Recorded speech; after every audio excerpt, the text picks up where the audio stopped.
Right, we are live. Hey guys, how's it going? Welcome back to the Kiwi Lads channel. We are here for the bronze medal final of the Rugby World Cup. Argentina taking on the English. Now, this game has had quite a bit of anticipation, maybe not quite as much as the final, but there's still redemption on the line for these two sides. Argentina in their game up against the All Blacks, they were lackluster, but they've still got the potential of being able to win this contest, whereas for England, they were in that last-minute thriller with the Springboks, defeated by the 1 point, but they want the bronze here, and they want to close out their Rugby World Cup on a high. Looking through at the starting lineups, a lot of changes for the English in their team, whereas Argentina, they've gone a little bit more consistent with the lineup that they have selected. Thomas Cachot at number 1, Julio Montoya at 2, the captain, and number 3, Francisco Gomez. Cordella Guido Petty will be at 4, with Pedro Rubiolo coming in at number 5. So that is the one change that we see in the 4-pack. Juan Matan Gonzalez at number 6, Marcos Crema, number 7, and Fukando Isa as the number 8. Thomas Gubelli comes back into the starting lineup alongside Santiago Herreras. So it does mean that they lose Gonzalo Berrano from the starting XV.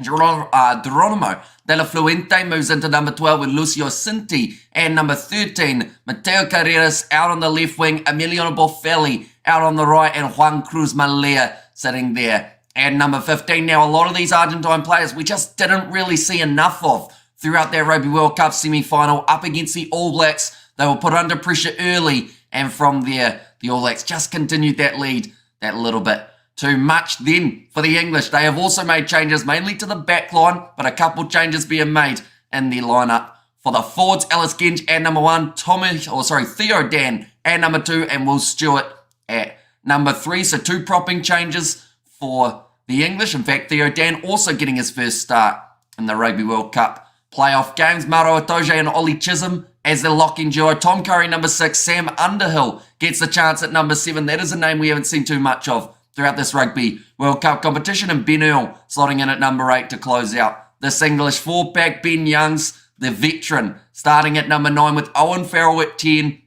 Tuolangi and Marchand, 2 men who scored in the quarterfinal match up against the Fijians. Henry Arundel scoring 5 tries in his first contest of the Rugby World Cup. He will be looking to continue that try scoring prowess. Freddie Stewart out on the right wing, and Marcus Smith there at number 15. I am about to sneeze. Unfortunately, this is a morning game, which means hay fever sucks. So what we're going to do is we're going to put up the reserves, and I'm quickly going to mute for 1 second.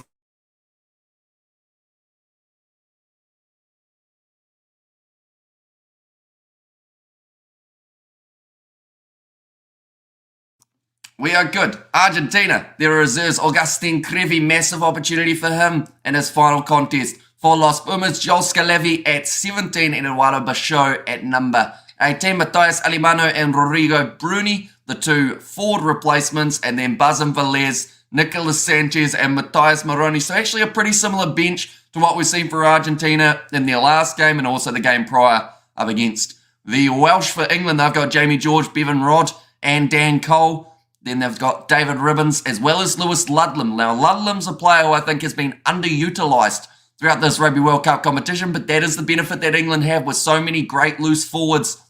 It means that it's hard to get those minutes. Danny Kerr, number 21.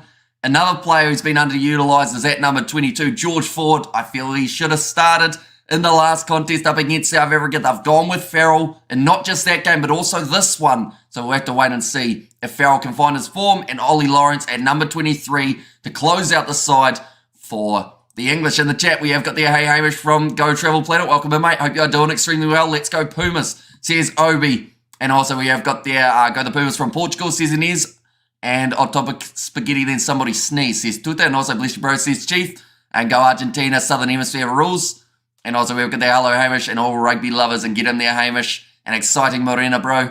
And also 2812 to us English fellows, I'll say, for finger a number. Yeah, to be honest, if this game is one-sided, I do see it being one-sided towards England. I hope it's a close game. I think I predicted a game split by about 6 points. But if one of these two sides were going to run away with it, it would be the English. They have just looked like a side that at times have underperformed, but they've had potential in those games where they've underperformed, if that makes sense. Like the last time that they played up against Argentina They did win it, but they didn't score a try throughout that contest. And hi Hamish, looking dapper again, says, Nikki, thank you very much. I don't recognise anyone here. Or are my friends like Krampus and I'm that other guy? Says, cool story, bro. And hi Hamish, last game, we can relax. Says Neville, yeah, of course, the Rugby World Cup final tomorrow. It's going to be a thrilling game. And yeah, I'm nervous for it. I think I'm just nervous in terms of hoping that it's a good game of rugby. And I know that that's such a cliche thing to say, but you just want a World Cup final with that little bit of extra juice and that little bit of extra feel to it. And I think that New Zealand versus South Africa has got the potential of bringing that. At the end of the day, those two sides, they are 1-1 throughout that Rugby World Cup calendar year, I guess you could say, with the All Blacks taking it in the Rugby Championship, and then alongside that, the South Africans taking it in the Rugby World Cup warm-up game by a record margin. And there is I Don't Cry For Me Argentina. Says Frederick and go Argentina. Most of the world supporting you on this one. Enjoying good luck, says Jack Reynolds. And kia ora from Tokyo. No horse in this race for me, but hopefully a close game. Says DJ and Argentina had a good run. Says J9 and Pumas enjoy an English breakfast. Says Andre, tell you what, I wouldn't mind an English breakfast. They're normally pretty decent, aren't they? All English, or not all English, all day breakfast. They're the ones we have here. You normally just get them at dinner time. Great time. Argentina, I will play really well, hard, but England have the experience, says Gerhard. And I think it's that big question of, have Argentina, what's the best way of describing this without it sounding sexual? Have Argentina blown their load? That sounds sexual. But have they used up all of that juice that they had in the tank for the group stage to be able to make it out of what was a very tough group? When we look through at some of the results for the Argentines, like this is a group that Japan were really in the running. Samoa were in the running. But Argentina and all of the important games, in this case in the bottom three, they were able to get themselves the victory. England, they've been methodical in the way they've worked their way through the Rugby World Cup. But yeah, that game up against Japan would have been taxing on Argentina. Then from there, they had their game up against the Welsh, in which they were able to win it. It does look like a more comfortable win on the scoreboard than it was in the game. There was that intercept try late from Nicolas Sanchez to help seal the deal and give the Argentines that lead of more than 7. And then their game up against New Zealand, they were just out on their feet, unfortunately not able to find that momentum that they were after. And that is when the World Cup, we thought, came to an end for Argentina. But of course, now the bronze final, the opportunity here to try and make a real impact for Argentina. For England, they had their first win over the Argentines. Like I mentioned, that was 27 points to 10, but there were no tries scored throughout that game for the English. Winning their game up against Japan, getting a comfortable win over Chile. It was a close game though, up against the Samoans also. Then they had their 2 quarterfinal and semi-final fixtures, both split by a thin margin. And that is also why I believe we've seen so many changes made from England.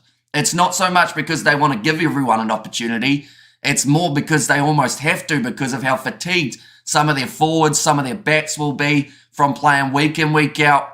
And just those pressure games, it's not so much what you do in the 80 minutes. It's also that taxing emotion of a Rugby World Cup competition. So yeah, I'm very curious to see how fresh both of these sides look when they make their way out onto the field. Oh yeah, I've got there. In there, I'm worried for the Springboks, says Tuta. And also Argentina will play really well and hard, but everyone have an experience, and also hoping for an exciting game tomorrow. Says Hillary, and sad one, this World Cup's coming to an end, boohoo. Says Nazi Williams. And of course, we are going to be covering the URC on the channel, ladies and gentlemen. So anyone who does enjoy that competition, whether you support an Irish team, South African team, or if you're just watching from a neutral perspective, we will be doing that on the channel. Alongside that, we have also got the Rugby Sevens coming back relatively soon. There'll still be plenty of rugby content, though, all throughout the next few months before we get into the Six Nations. Next week, we've actually got a game taking place between the Barbarians and Wales. So anyone who's curious about that game, be sure to check that out. Hi, Amish, greeting from South Africa from your octogenarian fan. Says Penelope, and the Pumas 18, 66 for England. Says Peter Wild, and the Buckets here to support the Pumas, says Desmond. And also, let's go England, says Josh. And fourth, all Southern Hemisphere final tomorrow, says Cool Story Bro. Yeah, there's so much on the line at the moment. And, you know, someone's going to walk away with the 4th Rugby World Cup for their nation. And I mentioned about it on the preview. I said, like, this game tomorrow it's a big one, of course, and then you realise that there's a lot of history that's going to be written from that performance. If Argentina win in GU 500 Rand, we're so happy if they win, says Herman, and also all the box says Obi, and also, so what is Tom Curry going to hear in Spanish this afternoon that he misinterprets? Says Mo, of course, there was that big scenario that did take place with Tom Curry and Bongi Manambi, World Rugby. They brushed it to the side.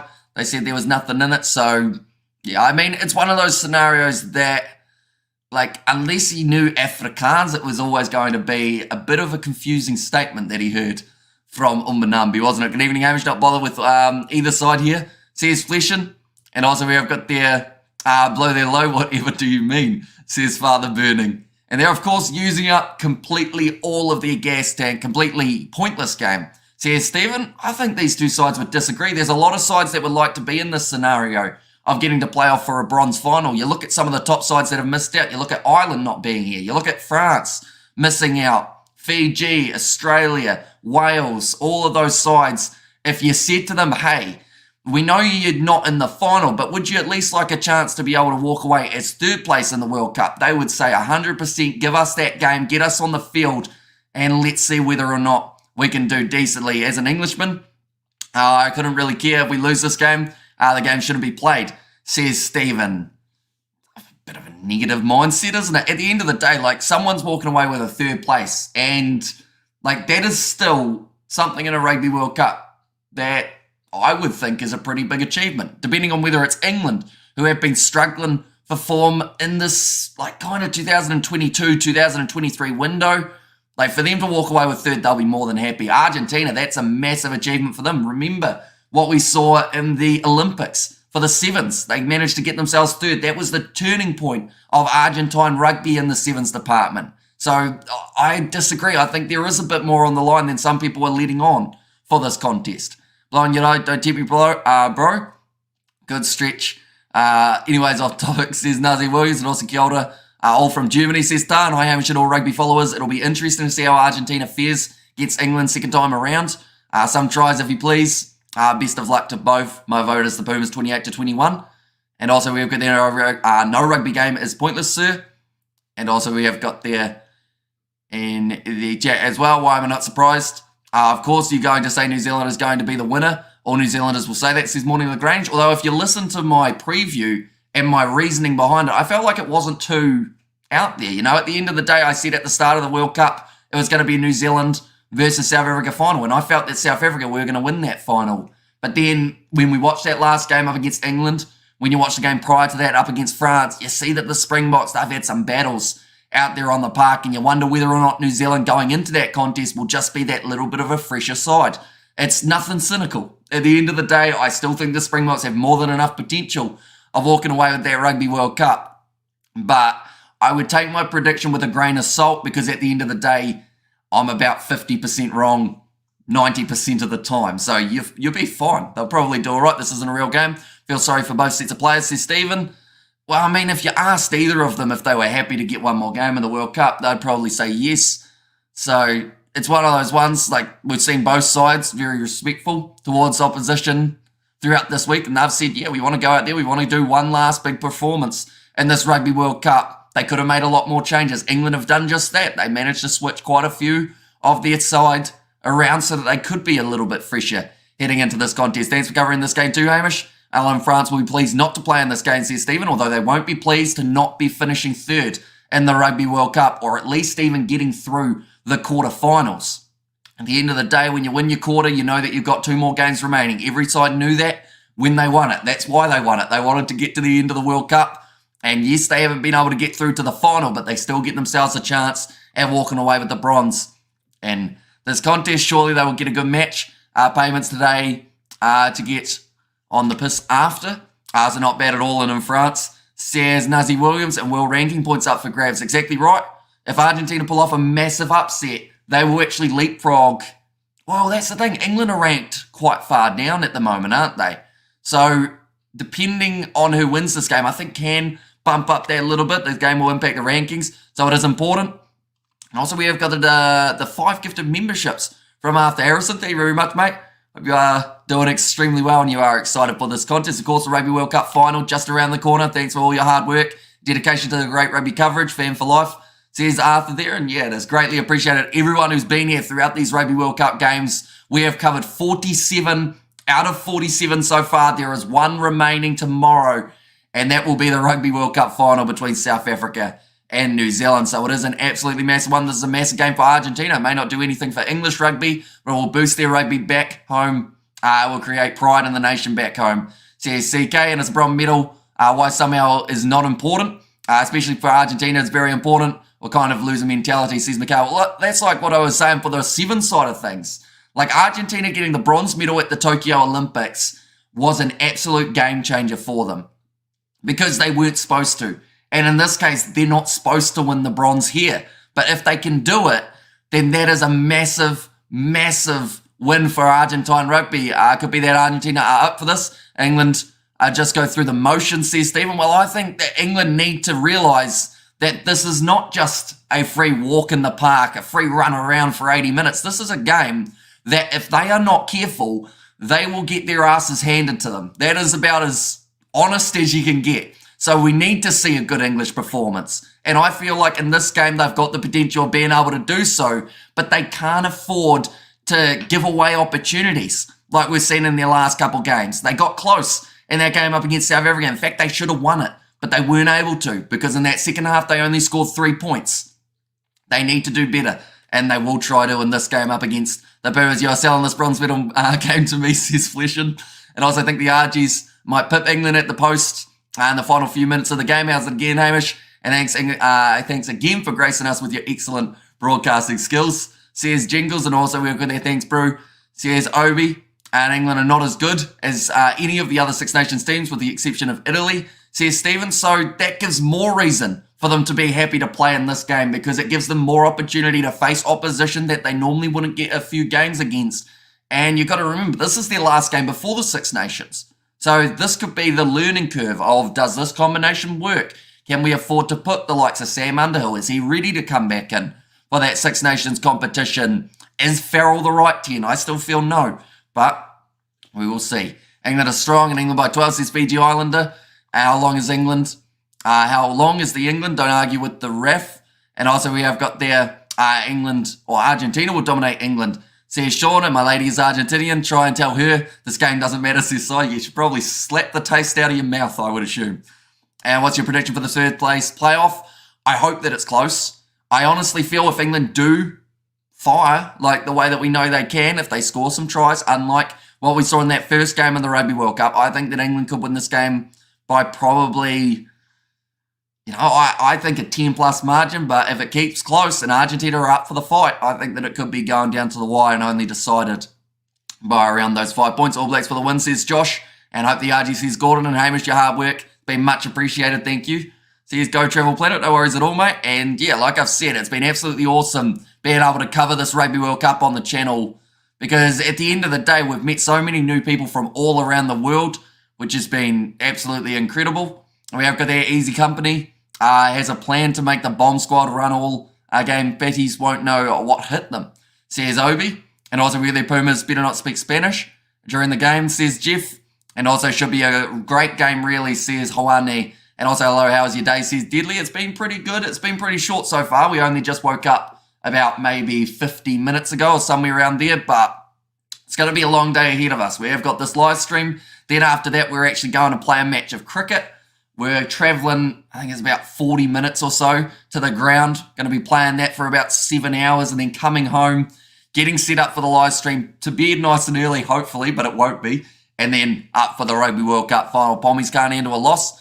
Sorry, Mudumbi, proven innocent. Rub so much more salt in the English wounds. Says Sean, and also what is your score prediction for South Africa versus New Zealand? My original one at the start of the World Cup was 24-22 in favour of South Africa.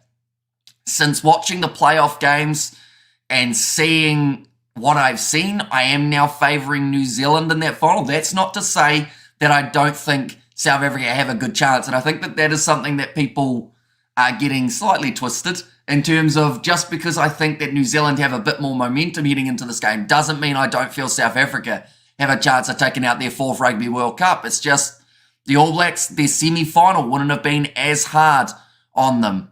We have got there, England can't handle a loss. Our whole sporting history is of them is one of losing. Says Stephen. And also clean sweep by the Southern Hemisphere team, Mark. Says Sai. And South Africa cricket versus Pakistan, another heart attack season, or session. Says Arthur. And Big Bad Hamish, hoping Argentina can step up. But I think England will be too good, says Jobo. And I'll be honest, I'm looking at this English backline and I'm wondering, is this something that they should have tried earlier on in the Rugby World Cup competition? Now, anyone wondering, England come in as favourites, $1.35 compared to the $3.30 of Argentina. So just to put that into perspective, Argentina coming into their semi-final, same with England, they were both over $5 underdogs. So Argentina, they feel, have a better chance of beating England than England had of beating South Africa. And we know how close that game ended up being. So it could be anyone's contest, or there's also the chance that it does end up being a little bit more one-sided. Argentina were $2.90 underdogs in their game up against Wales, but they did pull off the upset, they did pull off the win, and they'll be hoping for nothing less in this bronze medal final. I should also mention, these are the odds for New Zealand versus South Africa. As you can see, New Zealand come in as the slight favourites. Now, South Africa, they were favourites in their semi-final, same with New Zealand, but in the quarters, both of these teams were underdogs. So, yeah, it's going to be a great game. 1995, perhaps repeated when these two sides go head-to-head. We have good there, ABs by 8 for the World Cup. And also, what's up, Abies? You see All Blacks winning World Cup, says Coding. I see both of those sides having a great ability of being able to get themselves that trophy for 2023. South Africa, if they manage to win it, they can all of a sudden not just be the first team to have 4 Rugby World Cups, but they could also be a side that could go 3 in a row if they set their eyes on 2027. But how many of those players for 2023 will still have that gas left in the tank to be able to do just that? Springbok Boring Rugby, says Tuta. I mean, it's been a point that's been made a lot, but at the end of the day, rugby is a game about winning and losing, and the Springboks win more games than they lose. Whether they play the most entertaining of styles that you want to see is debatable, but when it comes down to it, they've won a lot of games, and they've actually, the thing is, people say the Springboks are boring, but they don't realise throughout that 2022-23 season, the Springboks scored more tries than any other international team.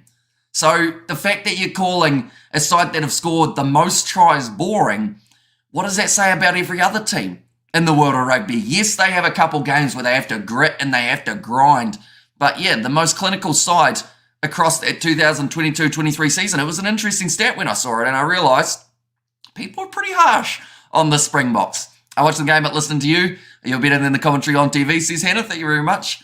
And England might be fatigued, let's see, says Jan. And I believe that is why they've made so many changes. You know, you got Marcus Smith. He looked absolutely spent after that game up against the Fijians, but he had taken some big knocks throughout that contest.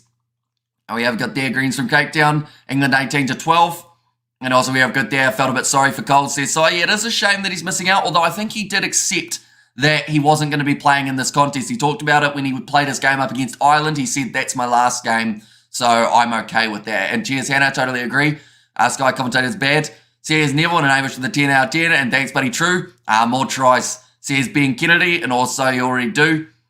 And also we have got there evening, Hamish from Dark Cape Town, 8:54 p.m. here, says Roof. And also who did the All Blacks dominate, Stephen, says Sean. And there as well, and I have to agree with you that the All Blacks had a somewhat easier run in the quarters and the semis as well. However, I put matters into perspective. The All Blacks dominated, whereas the Box made hard work of both matches, says Stephen. But then it makes you wonder, doesn't it? If the All Blacks aren't able to dominate the Springboks, then do South Africa have that advantage? Because they have had a couple gritty, grindy wins. Like New Zealand had to dig so deep in that game up against Ireland, probably deeper than they have had to over the past 3 or 4 years, but they were able to get the job done. But week in, week out, we have seen South Africa be in close battles and be able to walk away with their heads high and with the victory under their belt. And Borthwick is an embarrassment, disappointing in the outcome. Says Kyle, and good morning, Hamish, says Michael. And also we have got there Tuta says, are they boring tries though? Says, a cool story, bro. And also we've got there, I think, Ireland versus France, says Morgan, and Lebok will be, would be better at fly half. Yeah, it was a big decision for them to not end up going with Marnie Lebok and going with that 7-1 split.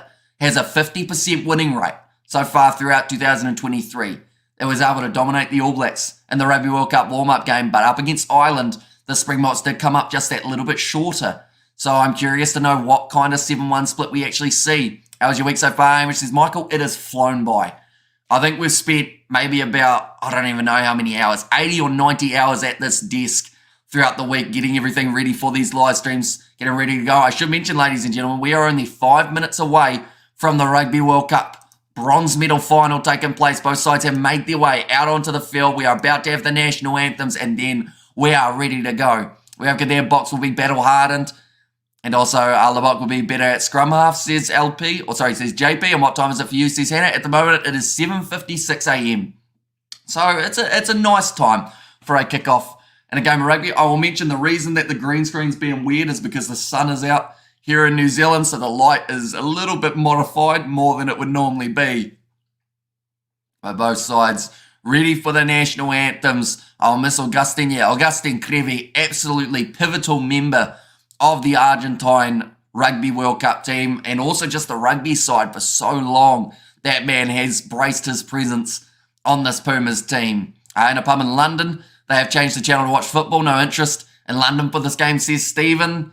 Which, I mean, it's disappointing in a way, because at the end of the day, like, there's many sides that would love to be in this scenario. And I guess England, yes, they'll be disappointed that they lost to South Africa.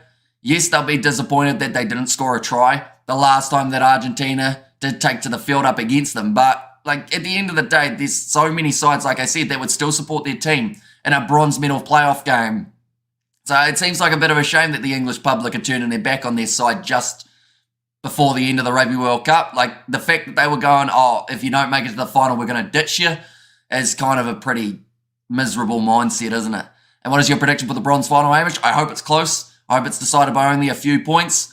But I believe I see the English being able to get over the line. Augustin Crevi made his debut in 2005. Yeah, he's had a long, illustrious career. Really terrible to change channel to football. Bronze medal still huge. And also typical English arrogance, says Douglas. And also, morning Hamish. I'm going for the Pumas. They've improved from the Rugby Championship. And also, us guys be dreaming 96-0, says the reviewer. And yes, close would be great. We see the passion on the face of Augustin Crevi as he sings that Argentine national anthem for the very last time. And that's the thing, there's a few English players.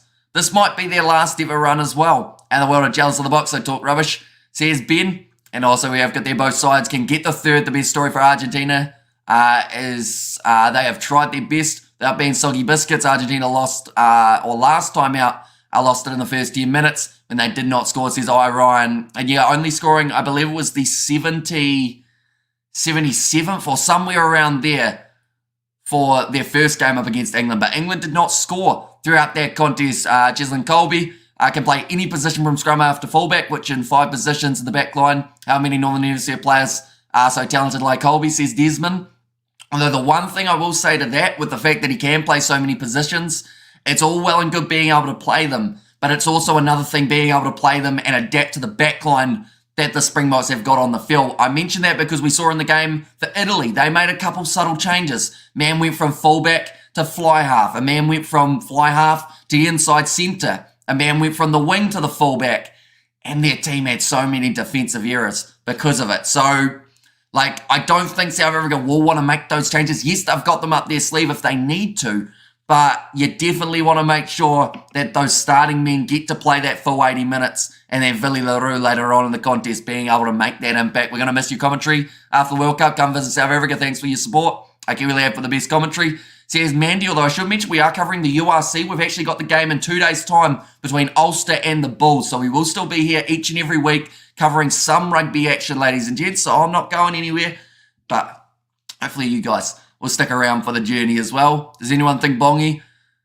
Says Kyle. I feel like it's one of those real awkward situations because no matter what's happened, like both parties are a little bit worse off, if that makes sense. Like both men had their reputations dampened because of the scenario. So I feel like the more that it gets talked about, the more that like both of the players probably just want to sweep it under the rug and say, yep, nah, we'll just get that out of the way.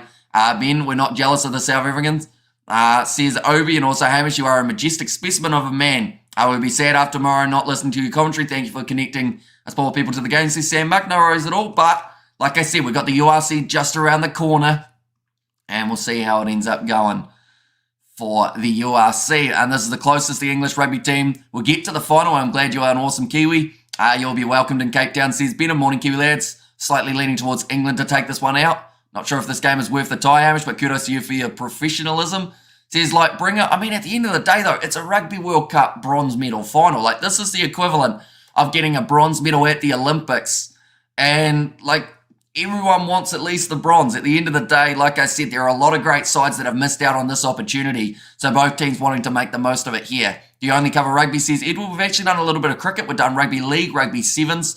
So mainly rugby, but we have thrown a few other sports in there as well. We're going to be doing some of the Cricket World Cup after the Rugby World Cup has come to a close. But now, the kickoff just about to take place. Happy to watch this game with Kiwi lads and Hamish. A good start to the weekend, says Reno. So Nick Berry, he will be in charge of this game for the last Rugby World Cup assignment for that man. England kicking off from right to left. And Farrell gets us underway for the bronze medal final. It is kicked up high. Argentina gliding in the air, but Joe Marchant manages to take it back, although it's going to be cleaned up by the Pumas on the ground. So about 2 or 3 turnovers early, but no knock-ons.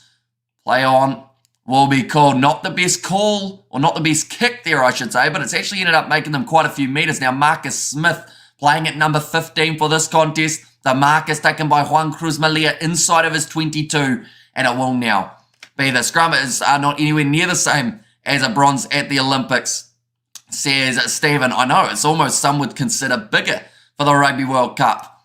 But, I mean, whatever way you're looking at it, by the sounds of it, you're pissed off that England didn't make the final. So you're jumping off that bandwagon, which is fair enough. At the end of the day, there are people who won't support them in their games, only the big ones. But at the end of the day, it's still a big game. It's a bronze medal final for the English. At the end of the day, they want to make sure that they're walking away with this victory, putting in a good showing just before the end of the World Cup. Too many Karens. We do it for the love of the game in our country, says Sai. And also, let's watch the momentum. What can the Pumas do here, says Reno. And it's nicely turned over by Los Pumas currently. Going to ground, Thomas Gulbelli. A lot of pressure on him. Penalty is won by Tom Curry. Australia versus New Zealand Cricket World Cup today. Says it was there from Tony, sadly, I have to watch that one on the replay for that one because, yeah, we're going to have to sleep at some point tonight. But it's going to be an awesome game when it takes place. Tom Curry's nose is still battered and bruised from that last encounter with South Africa. And also, this game shouldn't be played, says Stephen. Well, maybe you just shouldn't watch it. Just an idea. It's a big game. Who doesn't see it as blind, says Stephen. Or sorry, says Go Travel Planet. And also we have got there, when is the final, please, says Mark Smith. So it is 24 hours from now. So it is going to be the 9 p.m. kickoff in South Africa. England, after winning the early penalty, they are going to be lining up the 3 points with Owen Farrell. Sounds like the crowd are already booing him. And spectators, I might think a playoff is a waste of time, but a player is honoured to put on the jersey every opportunity, says Miriam's. Exactly right. Like, these players, they wouldn't have gone, oh, we've got a third place playoff game, I'd rather stay home. Like, they want to go out there and right those wrongs from the semi-final, still show that they're a top-class side. And I'm not watching it, says Stephen in there. Good. I'd hate to think what you're thinking throughout the game as well.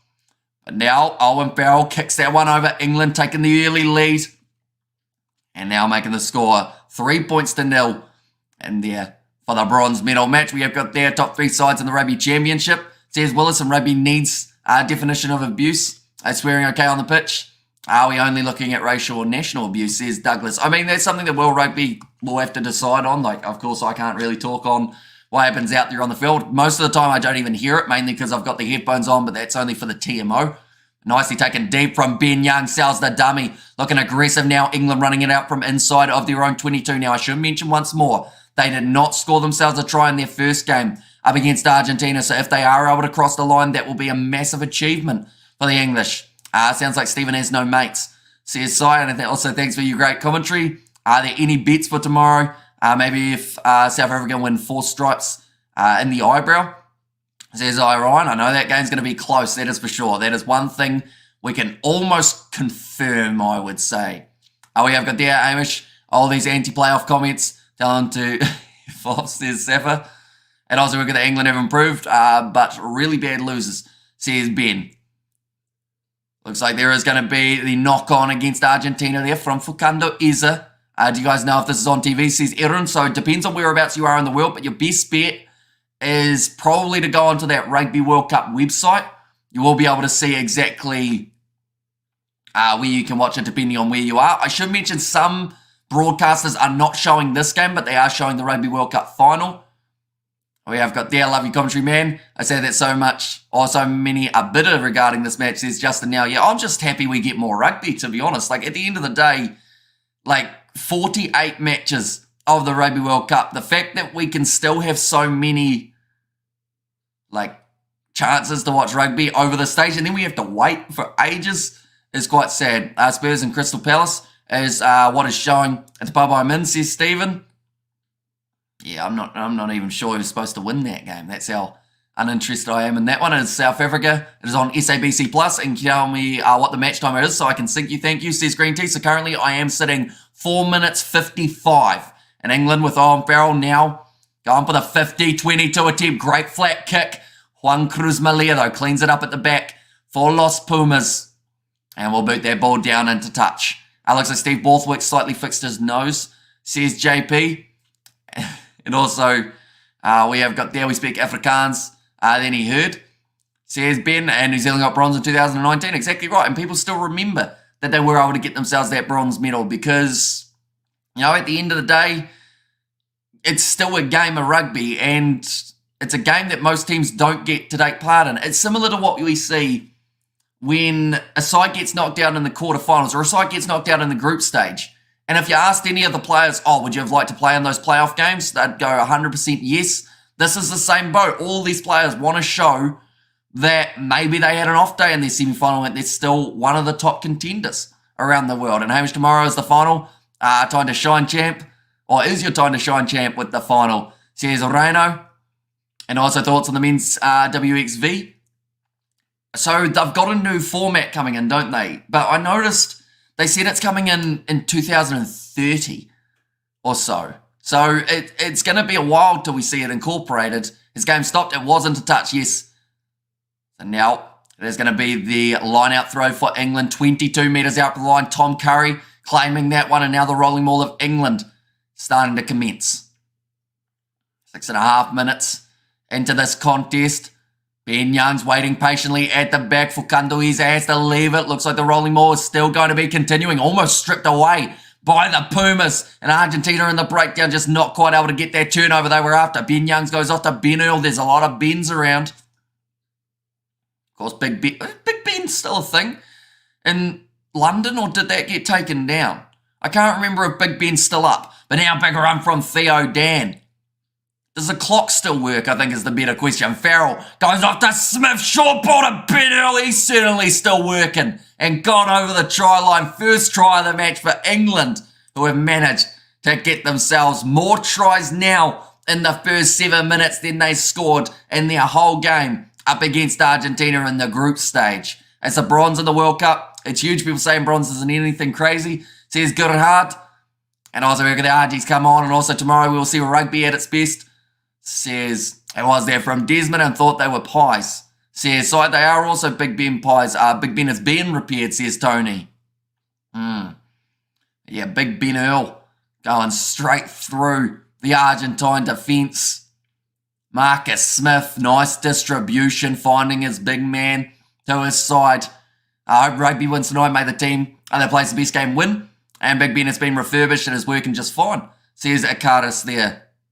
And when is the final? So the final is tomorrow. At the same time that this game kicked off, 24 hours in the future is when you can find the final. Argentina just hopeless. Not even going to be a competitive game. At least Spurs versus Crystal Palace will be competitive. Or maybe you should go on one of those live streams and have a chat about it. Now on Farrell. Lining up this kick. And it's just gone in. The left hand upright.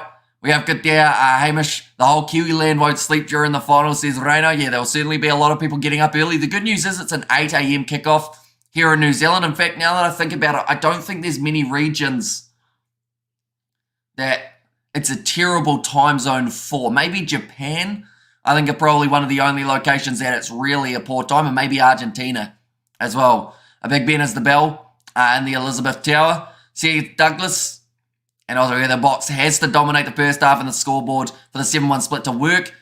So we have to be in front. Then the 7-1 split will just increase the lead. But if we are a couple of tries behind the All Blacks, I assume that is from Gary, but now rolling maul. 3 stay on side. So that is Francisco Gomez Cordella. Now kicked downfield, nicely taken by Emiliano Bolfelli. 40 metres from the line, and Argentina already down by 10. They will need to make sure that they are more clinical throughout the rest of this first half. Kick deep into the 22 now. Cleaned up at the back for Freddie Stewart. Big boot from him. Down to the 22 once more for Argentina. We have got there. Now the game is starting in 23 hours, 90 minutes. Not quite. 23 hours and 50 minutes. With only the 60 minutes in an hour. All loose from Juan Cruz Malia. He's done well to clean up. Mateo Carreras lined up by Ben Earl. Now counter-ruck from Mauro Atoja. Kubeli, though, gets the ball out. Rubiola, Uncle Storybro. In South Africa, we have Your Mama's Pies, says Gareth. We have Mrs. Mac Pies here, which I guess is someone's mother. Now back to the right-hand side again. Big shot on for Kando Isa. Physical. They kind of look like Billy Vunipola. Is he starting at 7 rather than Tom Curry? Or was that Will Stewart? I'm looking around for Sam Underhill, but I haven't seen him as of yet. That ball is kicked into touch by Freddie Stewart. And also we have got there, many teams would love to win the bronze medal, says Dark Dance, exactly right. And also we have got there, whoever thinks this match is not worth watching, go watch your favourite soap opera. And I'm 40 seconds behind the live stream, says Eric, so if you pause me for 40 seconds and then click play, you should be all good and all synced up with the actual match. But now we have got another line out this time for Argentina. Nick Berry has set time off. Looks like Will Stewart has stayed down. He's on his knee and 10-0 behind already, says Stephen. That is true. You are literally looking at the score and telling us what it is. We have got there chili beef, Mr. Mac, says Obi. And also we have Mama's Pies in South Africa, says Hubby. And also importance of this game is the winner gets automatic qualification to the next World Cup, says Roger. And anyways, this game, pointless cheers, says George. Nicely taken there by England. I guess maybe I'm looking at it the wrong way. Like, at the end of the day, I look at this as another international game of rugby. And, like, I wouldn't want to miss a single game of rugby, whether it was for a bronze medal or not. And the fact that it is for the bronze makes it have that little bit more on the line. A nice run forward. We have got there, England look fresh, the boot and discipline. And defence is key for Argentina. That is going to be another penalty advantage. Now kicked him behind there, sitting up. And nicely taken by Mateo Carreras. Oh, been wrestled down by Joe Marchant, but they will go back for the original penalty in favour of England. And Argentina are a hard, tough physical team without the star quality. And also we have the Yossi's game player. Welcome in, mate. Hope you're doing extremely well. We have got there Shamrock Pies from East London, the best though. Says Happy. I feel like wherever I go in the world, whether it's South Africa, England, or wherever, I have to try pies when I get there. Seems to be the case. I'm watching free using the Sky Go app, but I've muted their commentary to rather listen here, says Lance. So it is usually appreciated for anyone who does want to synchronise time. Once they do show it once more, I will let you know. Alice Genji's had a solid start. We cover a Super Rugby Pacific next year. We will, even though they gave us a copyright strike for the final. We covered, I think it was, what was it, 50? No, in fact, it was more than that. I think we covered like 70 games. And then they gave us a copyright strike for the final, which was unfortunate, but we will still be covering it once again. Hamish, do you travel much? Not really, no. The furthest away I've been is like a 3-hour drive, mainly because I just don't find myself getting enough spare time to be able to go anywhere. But, yeah, I'd like to at some stage. Owen Farrell lining up the 3. It has gone over. And now it is going to be 13 points to nil. I hear you, H. Love any rugby World Cup game. Embrace it, says Sion. I passed through East London once. The Shamrock Pies are the best. I thought coming third in the group gave you automatic qualification, says Douglas. I believe it does, if I'm not wrong. And True Hamish, medal is a medal. And also we have Springbok Pie here. Argentina as a football nation. They will never go past the World Cup semi-final. Just not enough interest, says JP. Although, like, the momentum and the progression that they've made over the last few years, like, no one predicted Argentina to make it to the semi-finals a majority of the time. I mean, I did, but I got called Southern Hemisphere biased when I said so. But Argentina, like, they are a side that when they get a better talent pool and when they have a little bit more depth in terms of the players that they can select, like, that's going to be massive for them. 13 minutes 46 is my time on the clock as well. If anyone trying to sync up, and now passing off to the left-hand side, it was Santiago Herreras. Tom Curry leaving his feet. Not able to go for that one. Currently 13-0.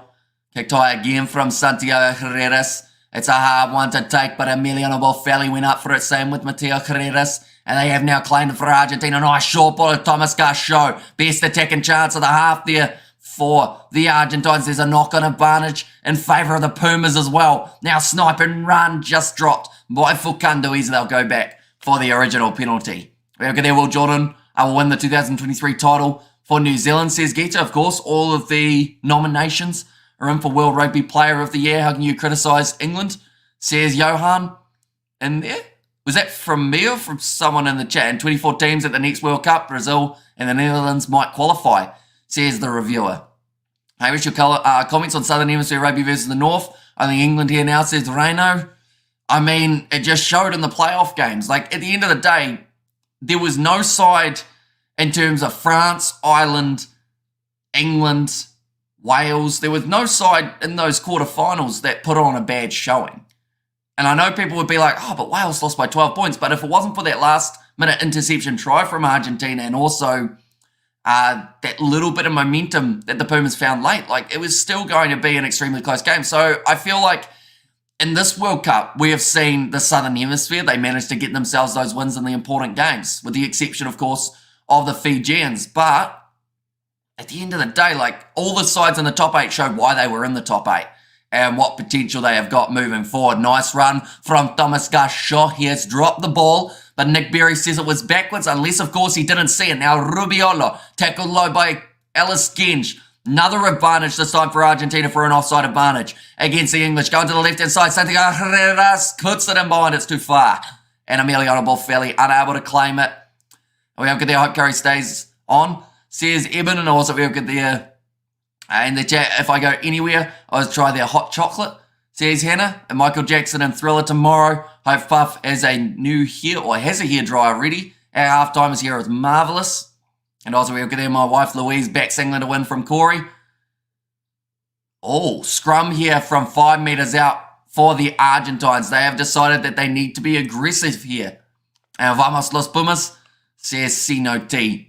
And there as well. But I should mention, anyone who is new to the channel, be sure to hit that subscribe button. It is greatly appreciated you all being here for these live streams. We've got plenty more coming in the near future. We've got the Rugby World Cup tomorrow. Be sure to check out that pinned comment as well. We've actually got a little bit of a merch store now for this Rugby World Cup final weekend. We decided to give it a little bit of a test. We've got the Chick Chick Bang hoodie. So, yeah, anyone who wants a bit of merch, be sure to check that one out. Vamos Pumas says Go Travel Planet. And also Fuff has a backup GHD stolen from his wife. And we have Springbok Pie and Pumas need to capitalise now. Yep, if there's ever a time to score for them, it is right now. 17 minutes into the contest. They need to make sure they're at least on the board by the time we get to halftime. And also, well, look at the English. They mean business tonight, Bulldogs, says Ruth. And also Fuff, as a has-been, says Renegade, although he could be an absolutely crucial, pivotal part of that Springboks final lineup. Now, they haven't gone with Reinach, so they've gone with the more, I guess, kicking dominant de Klerk. The change of the ref did for us in the quarters, says Fleshen, or did for us in the quarters. And also, you look handsome in your suit, says Hannah. Thank you very much. I can't stand his mistakes, or this mistakes, says Mikhail. And now, rolling forward and back. That's a massive shove there from the English at scrum time. Argentina, that was their chance. Marcos Kremer gets a little bit of a shove on Thomas Curry. Which was merchandise. I'll wear a shirt with your face on it, says Reina. So it is the link in the pinned comment. And it is, yeah, it's a little miniature experimental Kiwi Lads merch store, I guess you could say. Sign me up for a Long Point collar shirt. Is the Kiwi Lads merch, says France. So we will have, so we will have to add a polo. We haven't actually got too many things on there as of yet, mainly because we wanted to see how you guys reacted to the options that we had. We want to make sure that, you know, you guys like it pretty much. But anyone who wants to check it out, it is there.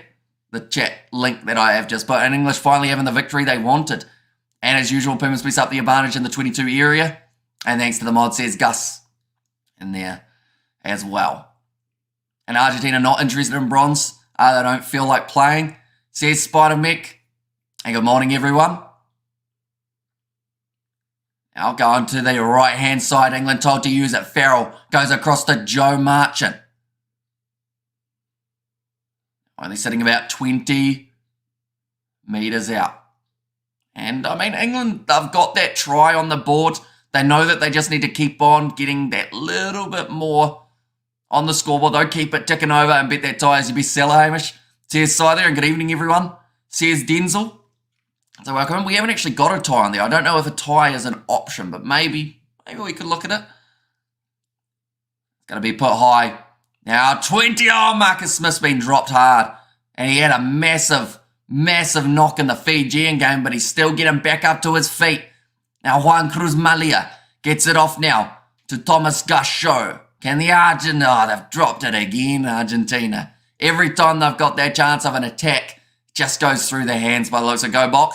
Says Rowan, and also, do you want to stream the game live? I can send a link. Says Mega, although the best option is, of course, on the Rugby World Cup website. You can see all of the options. Maybe someone is spamming your stream. They are. We haven't actually had any spam since... Well, I don't think we've had any spam throughout this Rugby World Cup, so they've obviously decided for the playoff games that they do want to try and put their links in. And also Los Pumas dropping it like it's hot, and Argentina not trying. I don't think they are up for this.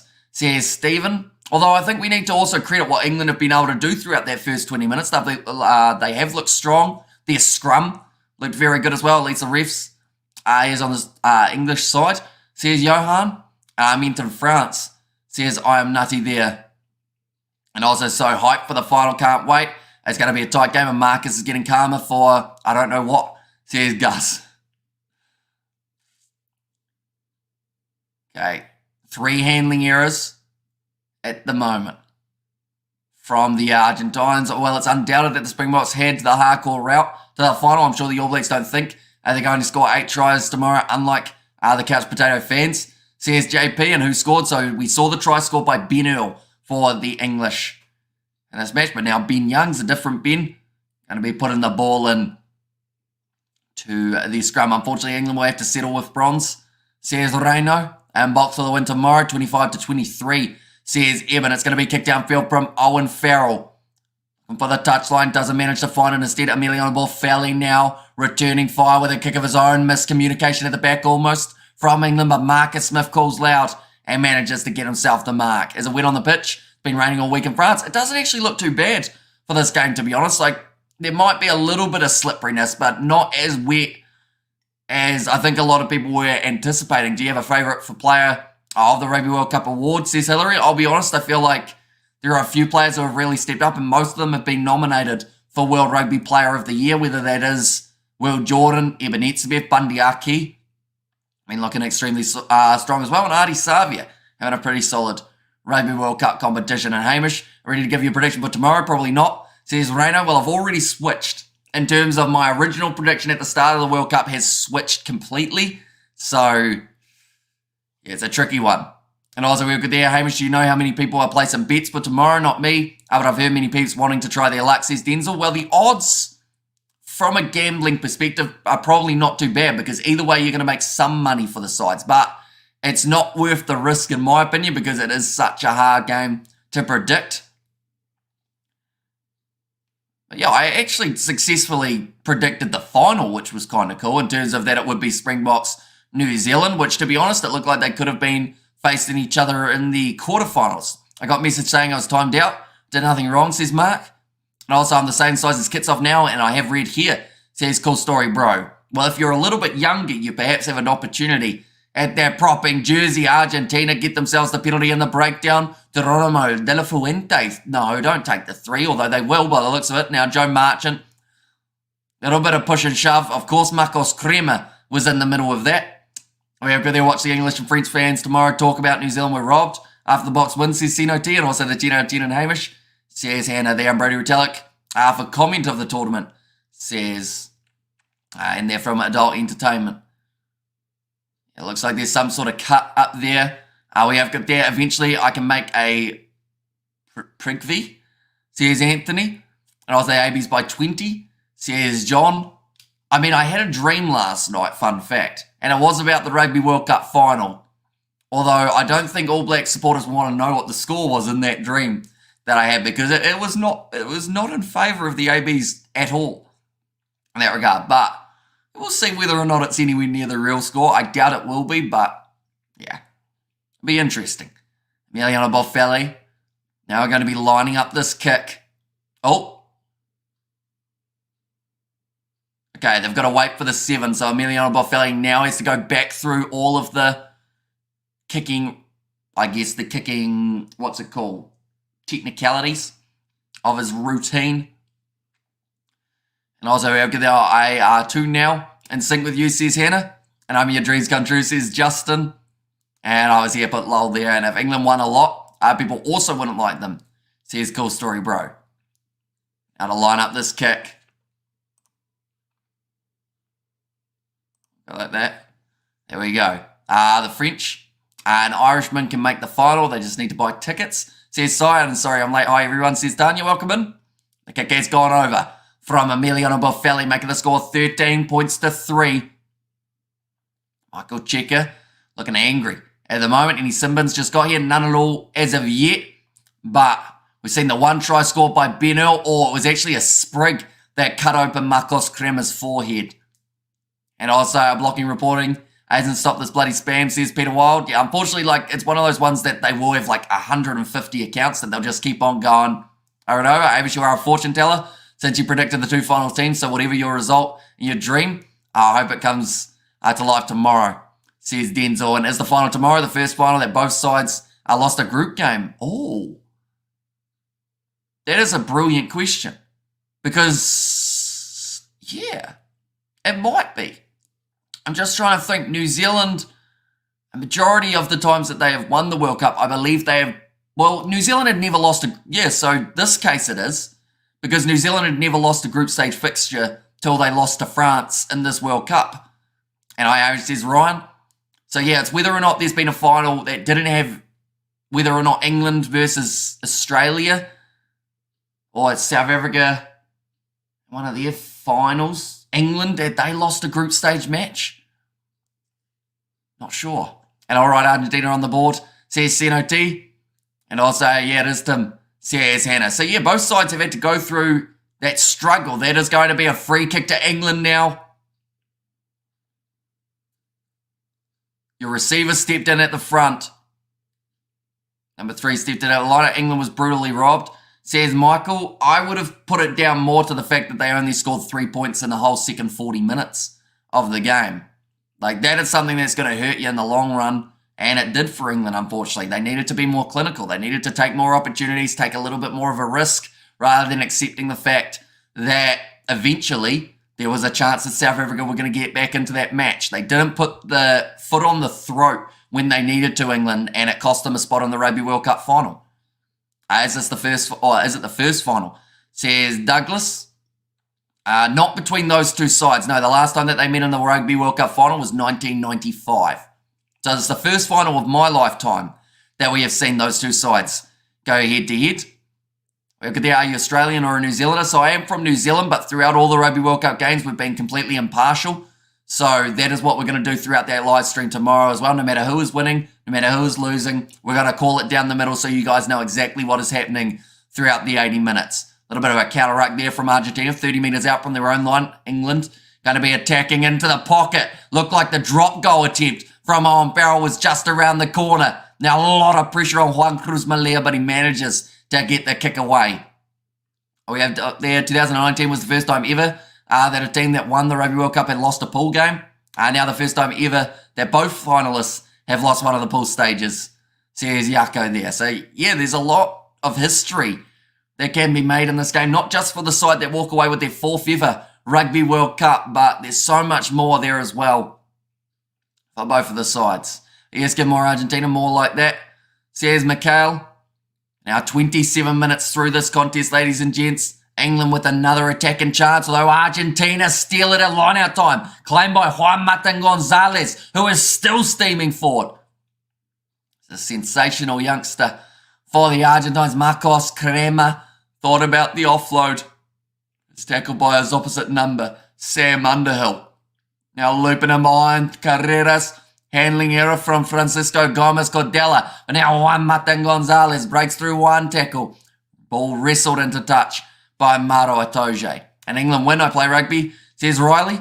And also we have got there about November 15th. All true rugby international fans will be jonesing intensely with a big monkey on their backs. After going 2 weeks with no matches, are not whining that this is a bronze medal match, says Igor. Exactly right. Like, at the end of the day, like, there is going to be a lack of international rugby taking place very soon. And we've been absolutely blessed with the amount of games that we've been able to see. We had week after week where we were getting 8 matches. And then from there, you know, now we're going to be down to, like, we got the British, or sorry, not the British. We've got the Barbarians game that is taking place tomorrow. But, or sorry, not tomorrow, next week up against Wales. But other than that, it's going to be a real lack of games that we get to see, and 2 low-quality teams. 5th best team from the Six Nations versus the worst team in the Rugby Championship, says Stephen. So theoretically, what you've just said is there's a lot on the line for these two sides. They want to prove that they are better than some people anticipate.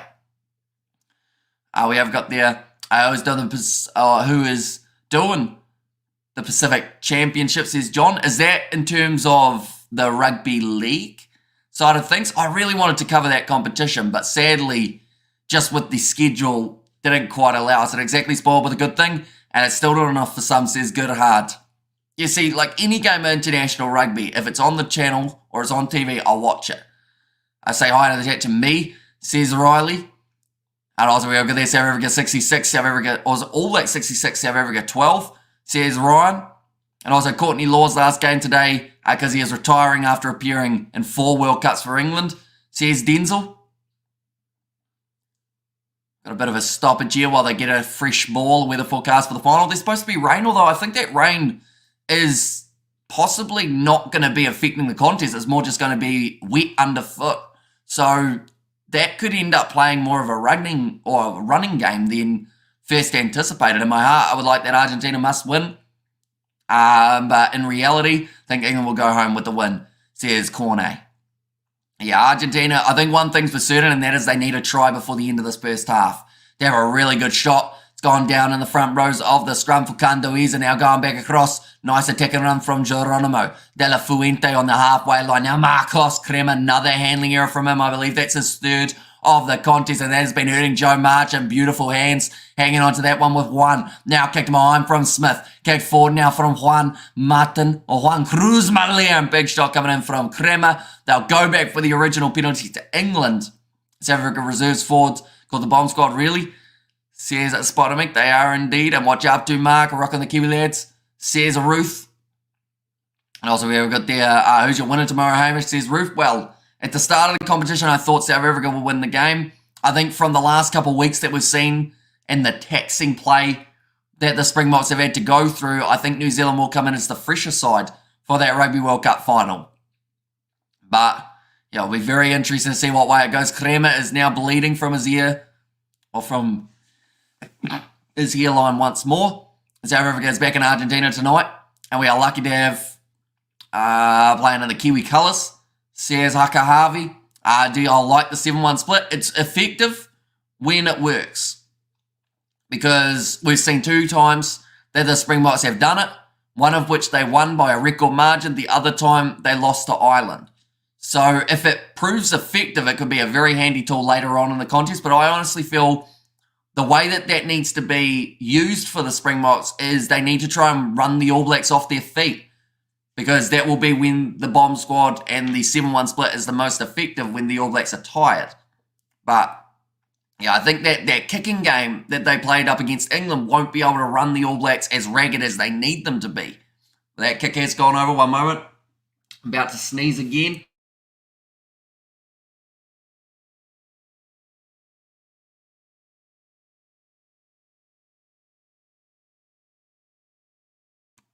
We are good. And I found water. They won against 14 men, 1 forward. Got Simbin, says Red 7. And also we have got there, we should call our forwards Dam Busters. Says, was there from Spider-Mick, and myself knowing I'd have to face the Springboks tomorrow. And that's pretty much what Sonny Bill Williams said on Stan Sport. He said that he hated playing South Africa. Not so much because of the fact that they were South African, but because they're just so physical and they can hurt you when you're out there on the park.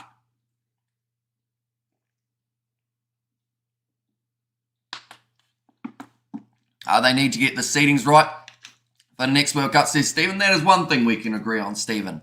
I think that they have said they're doing it a lot closer to the match, this next one, so that, or the first match, so that they are able to have it a little bit closer. Bless you, says Tanya. And also all the regulars in the house, says Denzel, they certainly are. Anyone who is new to the channel as well, be sure to leave a like and subscribe. We will be back tomorrow for the next game that has taken place in the Rugby World Cup competition, and that is going to be none other than the All Blacks taking on the Springboks. Now, ball available for England. Ben Young slinging it off to the left-hand side to Will Stewart. Makes those few extra metres. Going to the right, Marcus Smith. Numbers here. Tuolangi tries to break through Marcos Crema's tackle.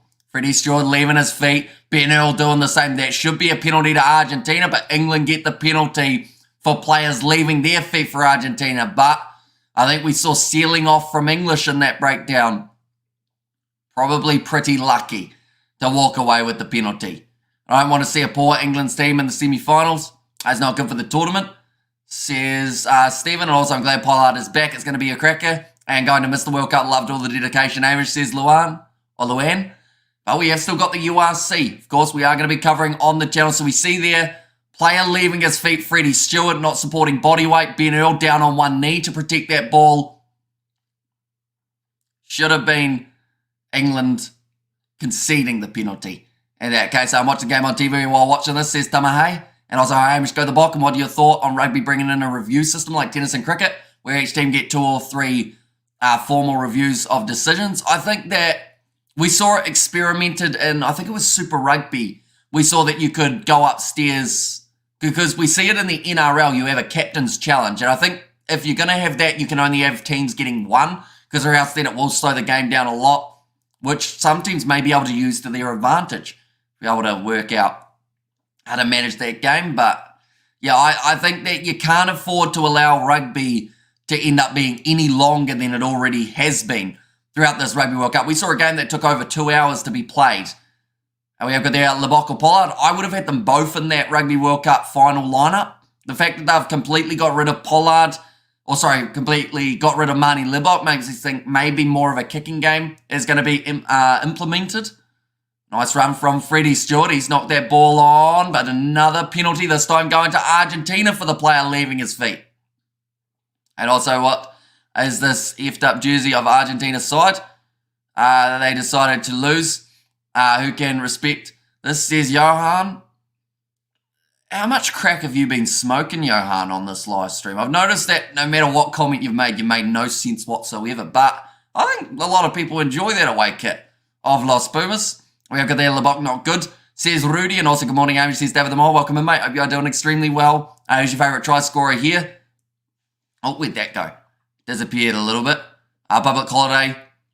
When the box wins tomorrow, says Stormy. I think it's been declared, hasn't it, that it is going to be public holiday. And hi, mate, says Rudy. Welcome in. And also, I'm so happy that South Africa are in the final. I want 2 best teams to slug it out, says Spider-Mac. And yeah, the fact that both sides have got 3 World Cups in their cabinet, and now they're looking to get themselves their 4th, is, yeah, it's going to be pretty awesome. I think some people forget that the All Blacks are undertaking the monumental task of being the first team to actually beat the Springboks in a final. Then the audacity saved by 7, says JP. Yeah, it's going to be an interesting one to see how it ends up going. Like I mentioned, a lot of records on the line. The ref is allowing fair competition, says Krampus. And also go England, God save the king. And any card, says J9, not as of yet. We don't want to jinx it though. 35 minutes in, we have not had a card throughout this 3rd place playoff game. Good tackle made by Owen Farrell. If anyone's going to get it, it would be him. Forward pass there from Argentina, not called by the referee now. Juan Matan Gonzalez. Big diving off the feet from Santiago Carreras. Thomas Garchon now to 10 metres out. They might have to go back to check that original forward pass. Thomas Gubelli, sniping run. He's over the line. It is a try to Argentina, but like I said, in the build-up of that one, we did see the pass drift forward. Do they go back to check it? To me, this is another great game of a rugby between two great sides to be enjoyed by rugby fans at the World Cup. And also, Hamish, good luck for tomorrow. I still like you, even if your team loses. Right. Thomas Gubelli, it is going to stay as a try by the sounds of it. And yes, says John. Just showing the build-up. Great run from Juan Martin, or in fact, it was Juan Cruz Malia. How do, chaps? Says Lord Inquisitor, welcome in. Farrell getting sat down by Mateo Carreras. And there you go, the forward pass. Carltonana has just spotted it and said that was a forward pass. Doesn't seem like Nick Berry is going up for it though. So that will make... Okay, Nick Berry, he's getting talked to by his TMO. He's saying, am I letting him kick it or am I not? Oh, they're good. They're allowed to check it all the way up to the restart. For now, it is going to be remaining as the try. The kick is over from Argentina, and that will now make the score 16 points to 10. And also, who from South Africa has load shedding? All Blacks loses, says Rudy. And also, we have got there, I want Argentina to win, but I think England will take it, says Lord Inquisitor. But I mentioned that Argentina, they needed to try and get themselves a try before half-time to get themselves back in the contest, and they have now made it that little bit closer. Yes, says John. And also no try, says Jimbo. Now England to kick it off long. 3.5 minutes remaining in this burst. 40 minutes, ladies and gentlemen. No arms from Farrell, says Douglas. I mean, it's got to the stage, though, for Farrell that they just expect him not to use his arms. It was forward. They allowed it, says Krampus. And also, go Argentina, says J9. And I was going to switch off. But at least it's a game now, says JP. I thought the forward pass was illegal, says Hannah. Well, it is, but they've got him pretty lucky there, I think is the best way of describing it. I think there was a push from Freddie Stewart on one of the Argentine players, but he might have been shepherding the line. But it's going to be play on once more, and that's the knock-on. The original knock-on was from Argentina. So now England have got themselves a scrum just out from the Argentine 22. That was forward, says Water Sports Fan. Yeah, it was forward by about a metre or two, but they said play on. Not quite taken cleanly, and Hamish is hot sizzling tonight. As usual, rock of the rugby fans, and big momentum shift for the Pumas nonetheless. Pretty proud of how the All Blacks responded after their first defeat to the French, says Sydney. And also, it's like being at home again. Argentina getting great yards, powering up the middle. Yeah, Juan Martin Gonzalez been a standout throughout that first 38 minutes. If England can get themselves the penalty advantage, I believe they would end up taking on the 3 points. A 4 pass, stop complaining about the refs, says Rudy in there. And also score tomorrow, All Blacks 28, Springboks 9, says John. And Mod's doing a great job tonight, says Tanya. They certainly are. I think I've timed out that link as well a few times from them. Nice inside ball. It's a good shot, though, from Argentina's defence. I think it was Geronimo de la Fuente getting up there. Oh, we have Owen Farrell, says Tamahay, and also South Africa will take it for sure, but it's going to be a tight game. And English pressure going to have a field game, or field day with that pass. Now back to the right again. Sam Underhill. In fact, that time it was Theo Dan into the pocket for Marcus Smith. Looked like he was going to have a drop kick attempt. Now charges ball with the goose step. To the left now. Quick hands. Ollie Chisholm has dropped that ball. Knock on from Argentina, and they'll go back for another scrum. And boxed by 9, says Ray Rourke. Can't wait to see Average replace Grant Nisbet as leading Sky commentator, says Christian. And also Farrell has been allowed to tackle illegally for all of his career. Let's hope Argentina wins, says Stephen. And even Andrew Murden's called it 26-18 for the box, says Stan. I have a feeling New Zealand will win quite comfortably, says the Prince. It's a tricky game to predict, I'll be honest. Like, I have swayed many, many times.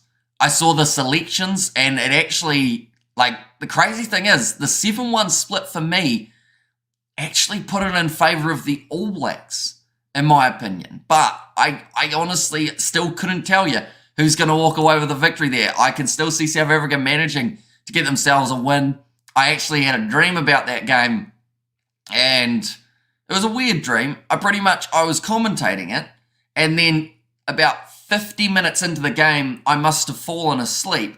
And then I woke up afterwards, went back to check the score, and found out what the score was. And it wasn't very close in the sleeping department, but that was in favour of the Springboks. So what does that tell you?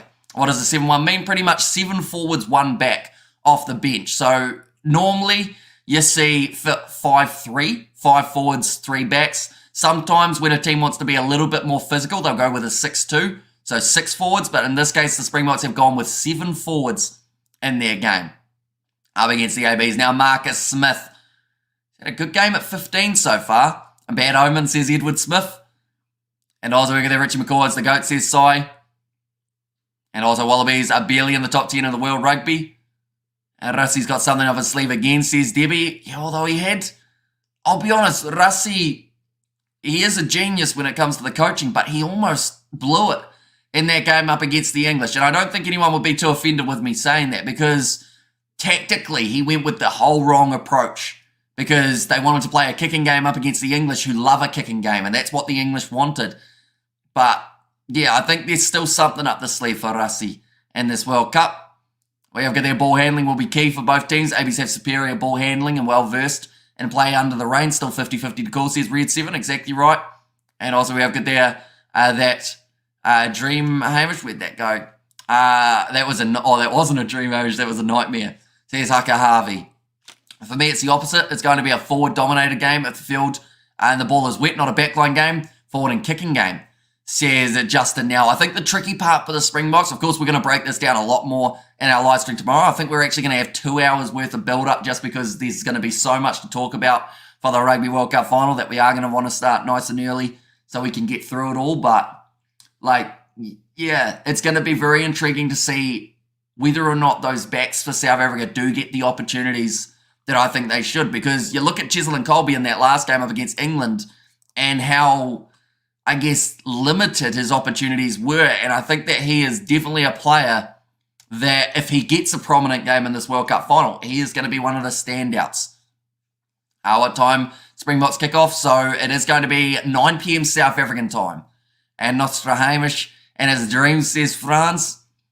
And also going to go in hard from the start, says J9. I hope so, because I think that the way that the Springboks win that game up against the All Blacks is by pretty much just tiring the All Blacks out, running them ragged and making the All Blacks out on their feet, so that when the 7-1 split does make their way onto the field, that is when it is the most effective. But to be able to do that, the Springboks need to play a fast-paced game of rugby in the first 40 minutes. And that involves pretty much just continuously crashing the ball up to the All Blacks, making them tired, having 3 bros. The All Blacks is insane. Love the Barrett boys. And Hamish, I'm sure you expected most of the commentary to be the final and not the bronze, says Reno. And how's everyone finding this game? Not really my preferred type of game, says Ian Foster. I'm glad that it's only 6 points difference, though, between these two sides at the end of the day. Does still add that little bit of excitement for that second half. Argentina can win this. When the English players lose their composure, it's always a sign. Also, South Africa luck against England, says Mark Smith. Although one thing that is for sure is that South Africa, in a game that they need to do well, they seem to be able to just edge it out. It gives until tomorrow focus on this match, says Peter Wild.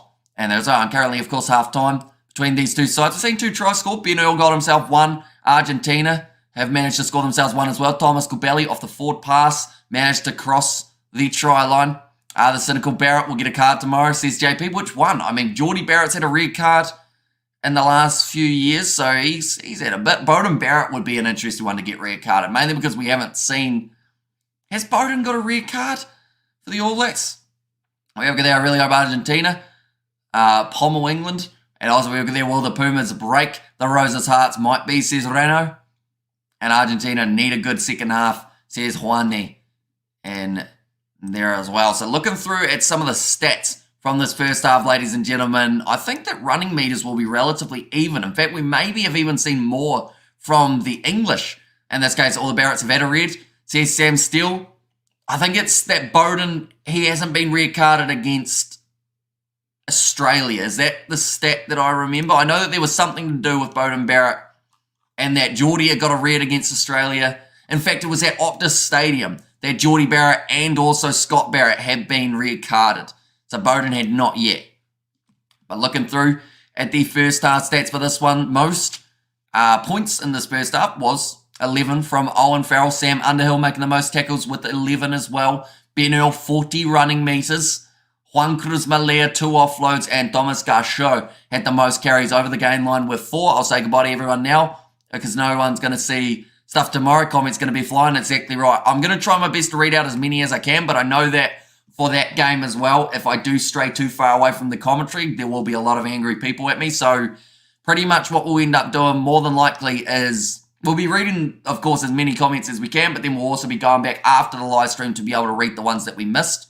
Hamish, please tell everyone that tomorrow game will be one for the ages. I mean, I think the game speaks for itself, doesn't it? The fact that one side is going to have 4 Rugby World Cups under their belt, and that's bragging rights for a long time at the end of the day. The next 4 years, and also after that, depending on how 2027 goes, could be a long haul ahead for the sides. And Hamish busy with awesome commentary. Kiwi Lads Rock says, Rooster, so far the meters carried, we've seen 188 from the English in this game compared to the 166 that we have seen from Argentina. Alongside that, 8 defenders beaten by England, 11 beaten by Argentina. We've just seen the 2 offloads from the Pumas, actually both by Juan Cruz Malea, and there's no way New Zealand can beat the Springboks, says Stuart Lennox. I mean, when you look at the teams, though, and you look at how close the previous fixtures have been between the two sides, like, it's a 50-50 game for me, and I think it is for a lot of people. So I think I'll ask you the question, sure. Of course, we'll be talking about it on tomorrow's live stream as well, but what makes you feel that there's no chance for the All Blacks? Is it something you've seen throughout this Rugby World Cup? Is it just the fact that you are an avid Springbok supporter? What is the thing that's putting you more in favour of the Springboks for that game? I'm curious. I mean, at the end of the day, everyone is going to have a different take on that final, and I think the general consensus is a 50-50 game. And go Argentina, go. And also we have there, what's the penalty rate at the moment? So we've seen 4 penalties against both sides, 4 against England, 4 against Argentina. No cards as of yet. But we've seen 63 tackles made by the English, tackling at a 79% percent rate. And also we have got there, it's a 50-50. We can't be arrogant against our rivals, says Justin there. And tomorrow's live stream, talk about the Pumas and England match, says Peter Wild. We probably will end up doing that, Peter, because at the end of the day, we'll be talking about the playoff games of this Rugby World Cup. And this is going to be a big talking point, the bronze medal final between these two sides. 63 tackles made by the English, by the Argentines, with an 86% tackle completion rate for Los Pumas. I can watch the final for free, says John. It is great news, of course, for anyone who does want to be able to watch those games. 9 Now have it in Australia. ITV have it in Ireland, I believe it is. Or that might be the English broadcaster, in fact. How long is halftime in rugby? Normally about 10 to 15 minutes, somewhere around there. So I think we're probably going to have another 5 minutes or so before the second half gets underway. We have got the donation from Fran Smith. Halftime, guys and girls. I'll throw some money at TKL, says Fran Smith. And there as well. And I guess if anyone does want to get into the festive mood of throwing money at us, be sure to check out the Kiwi Lads merch shop that recently launched, ladies and gentlemen. It's a bit of an experimental one, so be sure to check that out. I will put the link there. It'll be interesting to see comparison between today's game styles versus handling, what we'll be watching, says Peter Wild. And there, and of course, this game being played in slightly drier conditions, so that might, of course, mean that that's the thing. We're still seeing a lot of handling errors, though, throughout that first half from these two sides. They were in a weak pool. Bok had a tougher pool, stronger Bok, says J9. And also SABC and South Africa, and scrum time will be our strengths. Where'd that go? Looking to get penalties from there, says Justin. And Boks are brutal. They scare me, and that's from me lazy boy, says Haka Harvey. I think it will be a last chance for South Africa to win the World Cup for a long time, says Ellis there. Also, we've got there, surely Razor will dump AB's captain and a weakest player, says Neil. Although that man might have a World Cup to his name. That's the thing is, Ian Foster, right? The amount of stick that man's got, and now he's in a Rugby World Cup final with the potential of, next to his name on his CV, he could have Rugby World Cup winner. That didn't seem like at all a possibility about a year or so ago. My God. Our 4 was that pass leading to Argentina's try. It was a good couple meters. It wasn't ideal, but they didn't go back for it. So I guess the TMO decided it was all right. Who's the TMO for this game, out of curiosity? They have got Ben Whitehouse. He's Welsh, I think, if I'm not wrong, Ben Whitehouse. That doesn't matter, of course, but that's where I think he's from. And also for Kane, he's not going to war. He's going to play in a sandpit, says now. I think if you watched that game up against Ireland, it was a whole different story, though. Like, that man was so crucial in the All Blacks win, making the most tackles out of any player on the field. Yes, Artie Savia did absolutely brilliantly alongside him. But, yeah, Sam Cane, that was his best performance we've seen from him in an Irish kit. So, in an All Blacks kit up against the Irish. So, I feel like at the end of the day, Sam Cane, for me, he's still the 7 at the moment. I don't think Papali's lit the world on fire throughout this Rugby World Cup and the opportunities that he has had in the starting lineup. So, yes, you might see someone like a Billy Harmon, Tom Christie, Ethan Blackadder, maybe getting that chance. We have got there, how's the rucking in that game, Mark? That real rugby. And also, age shame. If England were to play Potchdorp on the home field, it'd be up for it for them, says Johan. You're once again not making sense, Johan, unfortunately. We got 2 donations back to back. And then, Hamish, I'm coming to your house to do the final commentary with you tomorrow, says Rugby. But the super sticker from Caldwell, thank you very much. Hugely appreciated. And also the super sticker from Arthur in there as well. Hugely appreciated, mate, for that one too. And I was England, or I wish England to win this game, says Alfred. And also we have got the coach of the All Blacks is good and a nice person, says Renegade. And also I think it will be Peter Lakai, to be honest. He's a great player, Peter Lakai. Like the fact that I think it was when Savia was injured, wasn't it? Or someone was injured in that side. And it just made all the difference when Peter Lakai got the chance off the bench. He's also had experience in the under-20s for the All Blacks. And I guess 99% of South Africans are good people. It's probably a small minority making it unsafe, I guess, says Stephen. And also, yeah, I'm here, says Orion in the chat as well. But the second half just around the corner, ladies and gentlemen. South Africa had an easier ride in 2019, says the Prince. And also AB's coach great at getting in front of chips and hot pie line, says Neil. It's a hard thing to do, though. Like, at the end of the day, if you've got the skill in being able to do that, I would use it every day of the week. You ever been sitting in a long line? Ian Foster hasn't, because he seems to have those skills. We've got gifted memberships from Jimmo as well. Thank you very much, mate, for those 5 gifted members, who we will be able to see exactly who they are now, as it is about to load. Here it comes. So the 5 who got the gifted memberships were Rudy, Roof. Oh no, Roof already had a membership. It was Meerkat, Alan, Eric, and Blue Eyes. And then we got 5 gifted memberships from Arthur as well in the chat. So greatly appreciated from you too, mate. That's 15 gifted members on this live stream. So anyone who is new, be sure to leave a like and subscribe, of course. We are going to be adding those new membership emojis tomorrow, so they will be ready for the Rugby World Cup final. Are you sure the TMO is there? Welsh went home ages ago, says DeHamo. And also, does the spanner really think any twit will move up or move from this chat?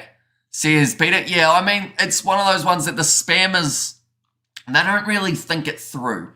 Because when they put the message multiple times, like, they're just going to get timed out. We have from the Wild. And also, we have got there, as we have contrasting styles tomorrow, the team that implements their opposite approach may well win. New Zealand, to at times be direct and physical, and South Africa, to at times go wide, says Douglas.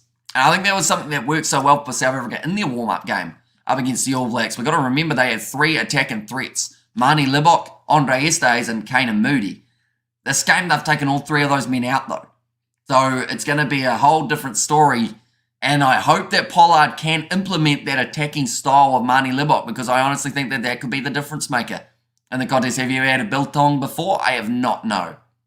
And we like you commentary, says John. Well, we do appreciate that a lot, mate. And we have got plenty more coming in the near future. We've got the Rugby World Cup final tomorrow. Alongside that, we have also got Wales versus the Barbarians. We are covering that next week. And then the URC on the channel will be firing up. And Bok Fever, says J9. But the second half of this contest in Stade de France is about to take place between England and Argentina. A close first half. England getting themselves the 1 try. That was of Ben Earl Argentina scoring once of Thomas Cubelli near the end of the first half. But we have got the evening, Hamish. Sorry I'm late. I was down in the gym, says Silver Fox. No worries at all. It's great to have you here now. Biltong is banging. And also, Hamish, really need to have some Biltong champ, says Reino, and our South Africans are good at running the field because we love running from the police. Interesting statement. One moment, we all go like this and like that as well.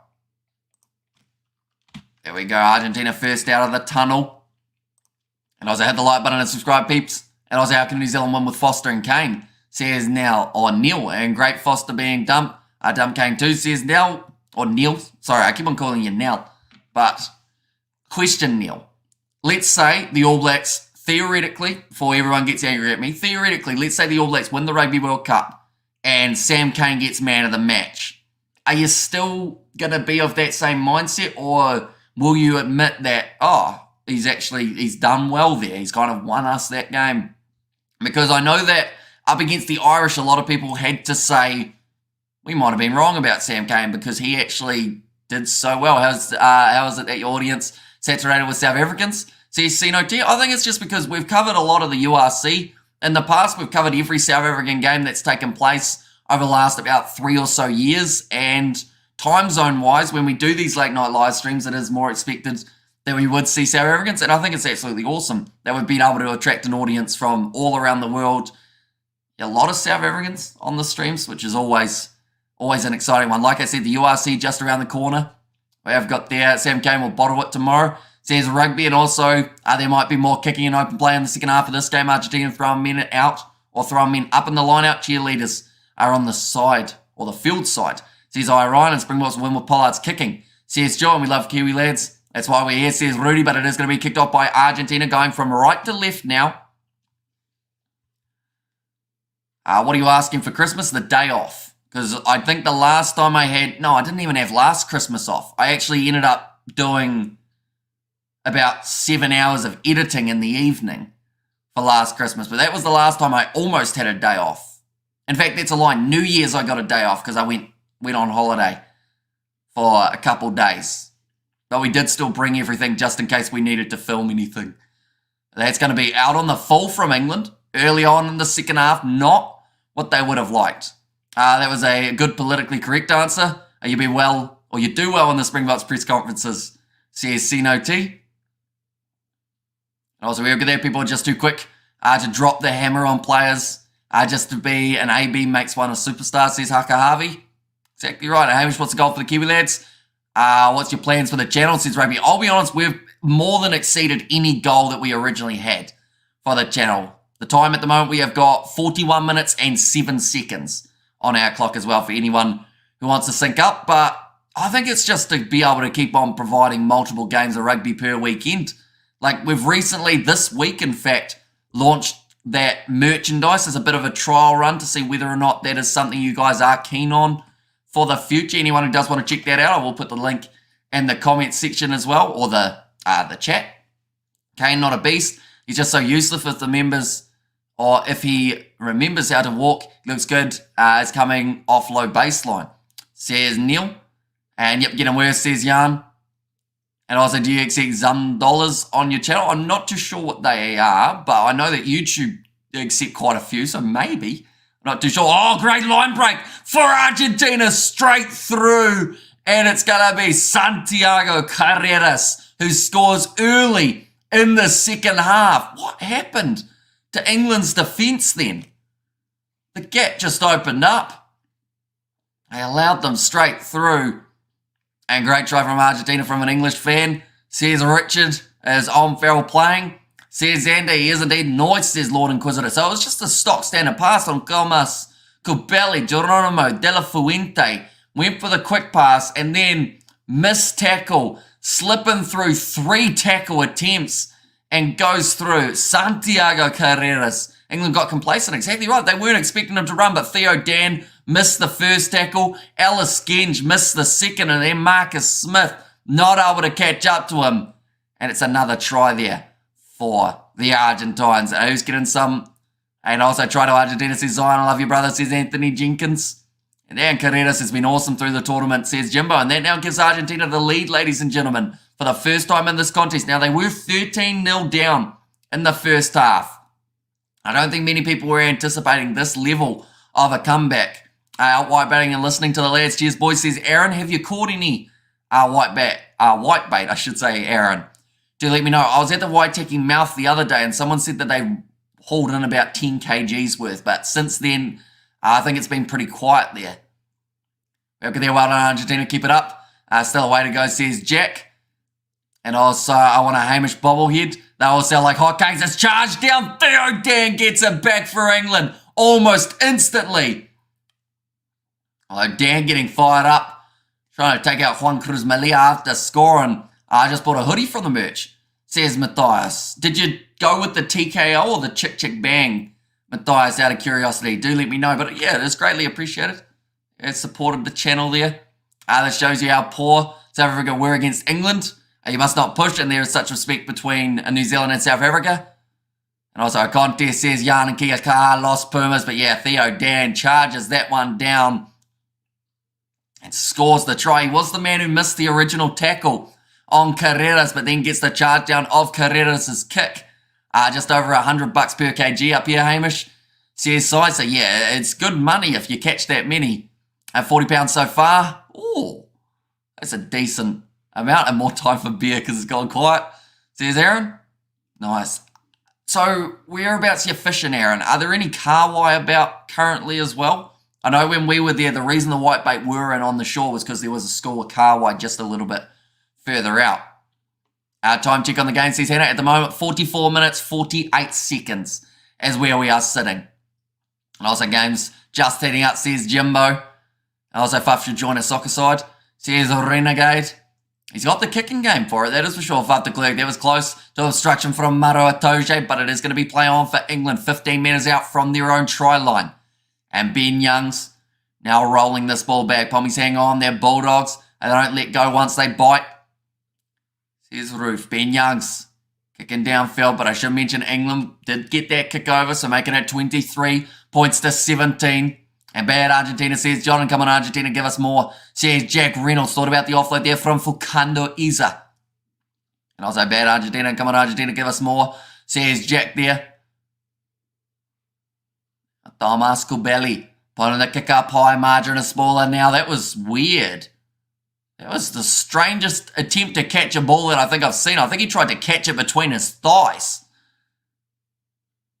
So I don't know whether he just mistimed the jump or whether he just got it completely wrong, but you're not looking great. Plenty of kahawai. Smoke is pumping, says Aaron. I'll tell you what, sounds like a decent afternoon plan, or at least morning anyway. Sun's out here. Hopefully the weather's nice for you in Blenheim currently. See Ben Youngs, he ran forward and yeah, just didn't get to it. And okay, thanks. We are now in sync. And also, they say that the All Blacks fans abused Wade Barnes in the past and he hasn't forgotten about it. Says JP, and you're in this Pumas. Come on, sending all the good vibes from South Africa and be watching you from my TV box. Been looking forward to show you love from South Africa, says Anthony. Oh, Sinti's now off the field for Matthias Maroni and also Rodrigo Bruni making his way out there for Fukando Isa.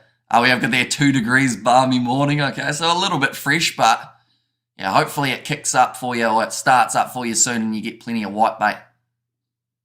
Like 40 pounds, that's got to be a few dollars worth, I would think. Also, it's POM, or is POM Southern Hemisphere for English or British, says Lord Inquisitor. There's some history behind it overall, because it's a slightly isn't it slightly, what's it called? It's a slightly derogatory term, I think, for an English person. And maybe Kane, I can play for Sudan, says Neil. I think they'd more than happily accept Sam Cane into their team. I think a lot of teams in the top 10 would accept Sam Cane into their team if they were given the chance. I know that Australia at the moment would be looking for a decent 7. And nice, says John, I'm so proud. Argentina. And also we've got their slur, says Lord. Yeah, it is, isn't it? I believe. South Africa is the best team, so we will win, Says Denzel, and also we got the donation from Blues Nate. Thank you very much, mate. Usually appreciate you being here. Is it just me or does England look tired? To be fair, like they've had some pretty grueling games. You look at what they did in their game up against Fiji. They were put under pressure for that contest. Alongside that, they had their game more recently up against South Africa, which was a down-to-the-wire, just brutal fixture. But they managed to get through it. That's the main thing. Vamos, Kiwi lads, says Blues Nate. And also, our brother says Justin. And there. So I think Nick Berry just giving both teams a little bit of a warning.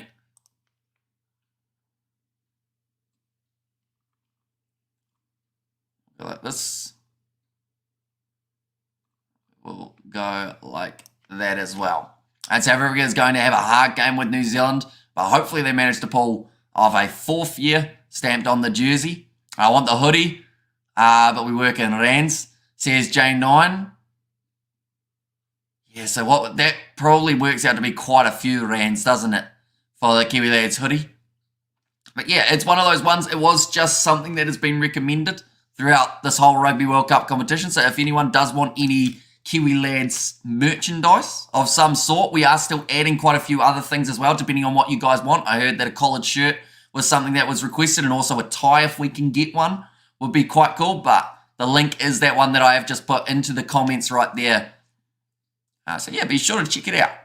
And also, even if you don't want to buy anything on there, just let us know what you think of the designs and what you'd like as a design in the future as well. We are open to changing things. We're open to making switches, everything along those lines. Now, nicely taken by Henry Arundel has not been existent in this game, I have to say, but that is going to be the penalty now for Argentina. And I'm nearly 69, never been to England. Is it somewhere you would want to go, Tioa, in your lifetime, or do you think there's somewhere else you would rather be going? England or London is tired and dirty. A waste of time coming to London. And also we got the super sticker from Blues Nate in there as well. Thank you very much, mate. Hugely appreciated. And also Pom Sus says John Layton in there as well. And All Blacks 30, box 18 says Renegade. And England don't have the push they used to have back in the day. And London is in England though, says Lord Inquisitor. Now, lining up this kick, it will be Emiliano Boffelli, so trying to close that gap there a little bit more in this fixture. It's been a brilliant kicker. I have a hit out of bad refs in the past. I know it's not for good. I just like something, says Johan. And what did the English do wrong there? Says Justin. I'll be honest, I was looking away at that penalty, I believe. So, not sure, but they did get penalised for it, and Emiliano Boffelli adds the 3 points. And England is beautiful, and it takes a lot for a Scotsman to admit, but the moment you reach the wilderness, a blue-hearted fella can turn quite green, to say the least, says Mr. Novel Bro. Few changes being made, and we need a Kiwi Lads bobblehead, says Rudy. I don't actually know where you can find bobbleheads in terms of creating them, to be honest, but it's on the list in terms of what you guys would like to see. So, yeah, anyone who's in the chat at the moment, if merchandise is something that you would like to see in the future, what are ideas that you would like? So far, we've had a tie, we've had a polo shirt, and we've had a bobblehead. So I have got the list on my phone now here. We have got there, no for the Wallabies. And also we got there, you win too much, says John, for the Penrith Panthers. A thong and chick chick bang, says Johan. Yeah, so pretty much that happened in a game taking place, I believe it was between France and Italy, and we ended up saying chick chick bang for one of the tries, and it kind of stuck around on the live streams, and quite a few people since then have been saying it. So yeah, we kind of ended up making it into something. Hamish wearing his GoPro. Springbok jersey, says Sean. Unfortunately, I don't have the licensing to be able to make that, and cap and a hat, says Ryan there. Now Ben Youngs inside of the 22. Marcus Smith will kick that one into touch. Beautiful kick downfield from Smith. Kiwi Lads condoms, says Lord. And also any mankinis. Not at this stage. I don't think we've got the mankini available. I feel like you guys would buy it just as a joke, but then they would probably be the leading seller. English jersey with white printed on the front. And Also, Bricks says Rugby in there as well. Now, Tomas Kubeli makes his way from the field. That'll be for Bazin Velez. Kubeli, one of the 2 try scorers that we've seen for Argentina. Fluffy earmuffs, says Brennan there. And also, Curry looks like he's playing in a final. Daddy Care, he will now make his way onto the field. That is going to be for Ben Youngs, who probably is making his way from the field for the first time, or for the last time, I should say. There says Liam. I like the hoodie, Hamish. Says Heidi, thank you very much. So yeah, we are looking at different ways that we can change the designs to make them better and also just give more options. A cap with Kiwi lads and an emblem printed on, says Vaughan. So yeah, the cap we are hoping to add before tomorrow's Rugby World Cup final. Nice pass out wide to Juan Martin Gonzalez, just stays in the field of play. Nice spin there from Rubiolo. Out to the left-hand side once more. Thomas Gashaw. Currently 3 points down here, Argentina, with the pick and go around the side of the breakdown. Maro Itoje does nicely. New Zealand versus South Africa cricket final is also possible, says John. That would be a pretty awesome one. It does take place, and of course we will be covering that on the channel if that was the case. What's your opinion on the ref for the final tomorrow, says Justin Nell. I think that at the end of the day, like, you can't change the ref and you have to adapt to the ref. So Wayne Barnes has refereed both of these teams in the past, so hopefully he does all right. I like some Kiwi lads, George tight shorts. Okay, we can put it down. Of course, George wears those CCC nice short shorts, I guess you could call them. I've actually got some similar shorts on now.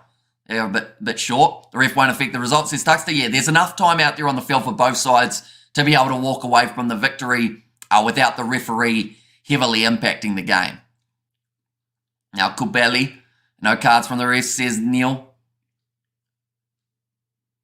Out to the right-hand side, Tomas Kubeli. Bazin Velez. Set offshore. That's a good bit of work there from Ben Earl, and he wins the penalty for his side again. Kiwi lads red and yellow cards will be dope merch, says Rugby.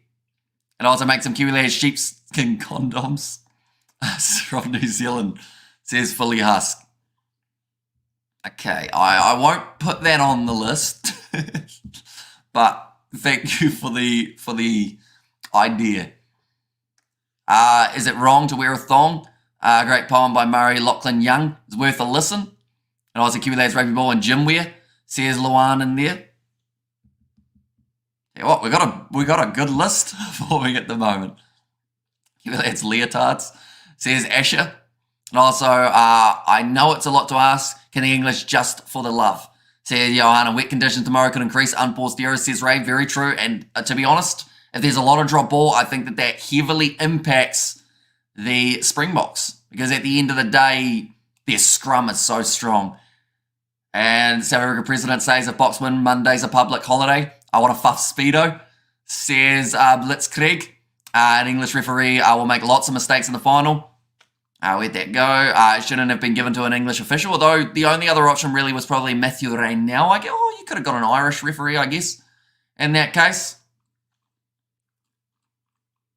Okay, they're very wrong to wear a thong, says it was there from Alice.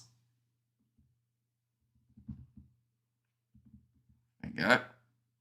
We'll go like that. Nicely taken by Carreras. I was just checking. Anyone who hasn't already, be sure to leave a like and subscribe to the channel. We are on the road to 45,000, and I have a feeling we will be able to get there by the end of the weekend. Yeah, if you do want to help us out, it is greatly appreciated. Penalty this time goes the way of Argentina. They are right in this contest. Kiwi lads stickers. We have actually got one type of sticker already on the merchandise page, as well as a coffee mug in there as well. Anyone who is curious about that. And Springboks should be the favourites. And a fuff wig. And what about Kiwi lads headbands and socks, says Ruth. And they're another good option to be able to have, but that is now going to be kicked downfield over the top. Freddie Stewart, he's got a massive boot on him now, gets it down to Bazin Velez, who puts the ball high once more. And Marcus Smith takes it about 40 metres out from his own line. Chip and chase attempted. Great cover there from Bazin Velez, who tries to duck under the attempt of Marcus Smith, but he is dragged down. And stubby coolers, says Aaron, for the white baiting, of course. And also a public holiday for winning a sporting competition, says Stephen. Exactly right. Like, at the end of the day, I think that some people underestimate how much it means for some of these nations to be able to walk away with a Rugby World Cup or just being able to win like those massive, massive moments. That's going to be knocked on from Joe Marchant. I think it will be nice if you use I know you know. Says it was there from Anthony Jenkins. And also Stephen Life is rugby in South Africa, or rugby is live in South Africa, I should say. And there. And I have a pair on now of a George's face on the arse with the Kiwi Lads logo on the front would be great. Says Fleshin. I think I'd have to get George's approval, of course. And do you have a range of water bottles, seeing as you guzzle a lot of water? I think that is an option, Nikki. So I should mention a lot of what you guys have recommended we are hopefully going to be able to have by the Rugby World Cup final tomorrow, which is quite cool in that regard. So hopefully we get it all organised there. And hoodie guy from Kiwi Lads says J9. And Mrs. wants a hoodie with your face on it. Amos, should I be worried? Says, so maybe a little bit, but yeah, we'll have to get one with my face perhaps. As an option, did you burn that guitar you were trying to play? No, it is to my side. It's actually in reachable distance now for it, which is quite nice. I find it hilarious how some English still moaning while having no clue, says Brand. Now, going to be a scrum reset. Augustine Crevi, I should mention, has made his way onto the field. You have to sell that blazer on the site, says Rugby. And also, let's go Argentina, says I am giant. And there as well. Like they're just saying Augustine Crevi actually started as a loose forward in his rugby career. How much time is left? Still another 24 minutes remaining. What would be the prices of these, says Ryan. So our goal with them would be to make them as cheap as we can in terms of like as long as we cover pretty much what it costs to make them. Because at the end of the day, we don't want to have to charge you guys an arm and a leg to be able to get stuff. So hopefully it can be cheap enough. I think it ships out of the US though, which does mean it will be a little bit more pricey for shipping. Thanks you for the love, says Anthony. And also, are you surprised by all the South Africans in the live feed? Not really, to be honest. Like, at the end of the day, we have created quite an awesome South African fan base on the channel. So, we've got a lot of loyal South Africans who come in each and every week, which is absolutely awesome. It's going to be a mark called now by Nicholas Sanchez, another veteran who has made his way onto the field now. And don't forget that the third, fourth place playoff is the game that no one wants to play, says Tuxter. And also, Kiwi Lads singlets, good option for summer. Says Vaughan. I think we've currently got one singlet, but it's the one that says Chick Chick Bang on there. South Africa needs to take a shot at the post from the drop goal or something. They have to win this match, says CNOT. And also, Hamish, you will have your biltong before the South African-New Zealand game order placed. A dad's business address, says Franz Smith. And there's, do they deliver biltong in New Zealand? I didn't realise that was a thing. I'm a paraplegic, Hamish. Don't have any arms or legs to offer. Says, so I am sorry to hear that, of course. And Aranda was on. He's been on for 58 minutes and we've hardly seen him throughout this matchup, sadly. But now 15 metres out from the line. Argentina back in position now with this ball. Now rolling this one back. I'll get some biltong in you, says Lord Inquisitor. And also, yeah, average, you only just beat England in the last minutes, says Trajan. And also, there are shops in New Zealand that do different South African foods. Do you like fishing, says Ryan? I do enjoy a bit of fishing. Fishing season recently starting back up here in New Zealand. Ollie Chisholm now, straight run at the line. I feel like now we're up to that stage how 1 point could be the difference between these two sides. Or one moment in this game. The kick is a little bit overread by Nicholas Sanchez, tackled by Marcus Smith, a little bit high from him. And also Springbok World Cup coffee mugs available on Bob Shop in South Africa. And Kiwi Lads biltong win. I mean, I'd have to learn how to make biltong first, of course. Yes, it comes straight to my door, 1 kilo of biltong. And also in order to, for Foster's growth, says Stephen, I'll hold them at Ian and Sam, you can deliver the discipline. They'll have the last laugh And Love Fish and says, Ryan, now it's going to be kicked high by England with the up and under on the halfway line. And what looks like it is still dry conditions for this matchup. Nicolas Sanchez thought about going for the pass across field, but instead goes for the kick now. Joe Marchant breaking through 2 tackles. That may have been a big mistake from Nicolas Sanchez, not booting that ball further down the field. We have got there, Hamish Bro, any special plans for the final tomorrow at the live stream? Some played guitar after New Zealand's victory. Says Vishal, I mean, I do know the South African national anthem on guitar, so perhaps we'll have to bring that out for the live stream. It's going to be kicked behind by Marcus Smith and does go into touch. Juan Cruz Malia has to touch it. How much for a kg of biltong? That's a great question. I know that beef jerky here is quite expensive, but that might be because it's imported. But then saying that for the South African stuff, maybe that is also imported, perhaps. Like they'll see Juan Cruz Malia, the only thing he could do was take that ball into touch. A rain predictor for the final tomorrow. It is, although I think it's supposed to be dry by the time the game is finished, if I'm not wrong. $20 US for a kg, says Tens. And Isaiah Hamish comes to South Africa in June, July for the sardines runs, best fishing, says Ray Rourke.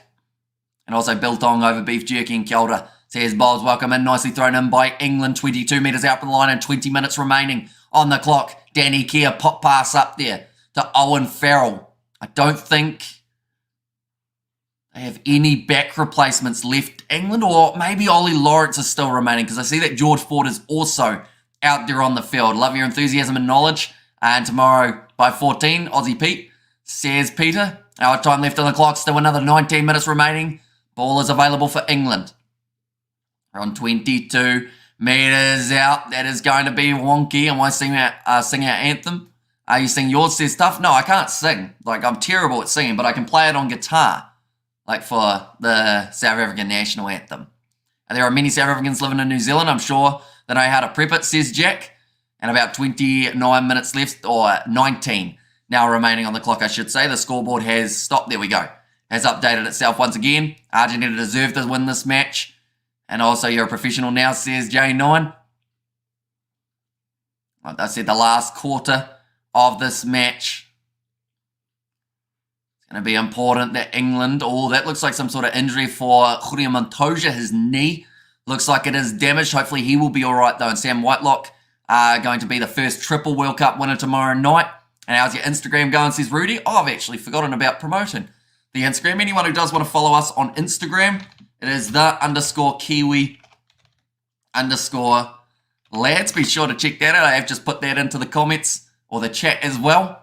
I do have to say it is absolutely awesome having you all here in these live streams. Currently, we are sitting on a total of 238 likes, and let's see if we can get that to 300 by the time the scrum is finished. That is only 62 likes, ladies and gents. Be sure to hit that button if you haven't already. Has Argentina won the bronze before? I don't think they have at a Rugby World Cup, if I'm being honest. I could be wrong in that statement, but yeah, I think this would be history for Argentina if they can walk away with the victory here. I have got there. Come on, Argentina, give us some more magic, says Jack. And come on, Argentina. 2007, says Mikhail, that they were able to win the bronze. Okay, so it's been quite some time, but they have done it before, by the sounds of it. Against France, in France, says Mikhail. Now, Danny Keir. This ball, and also we have got the other Hamish and the 10 emoji from Hannah. And close game, sheesh, says Flanders. Now Danny, oh, what's that? He's gone for the drop kick attempt on his wrong foot, and it hasn't even made it to the goal line.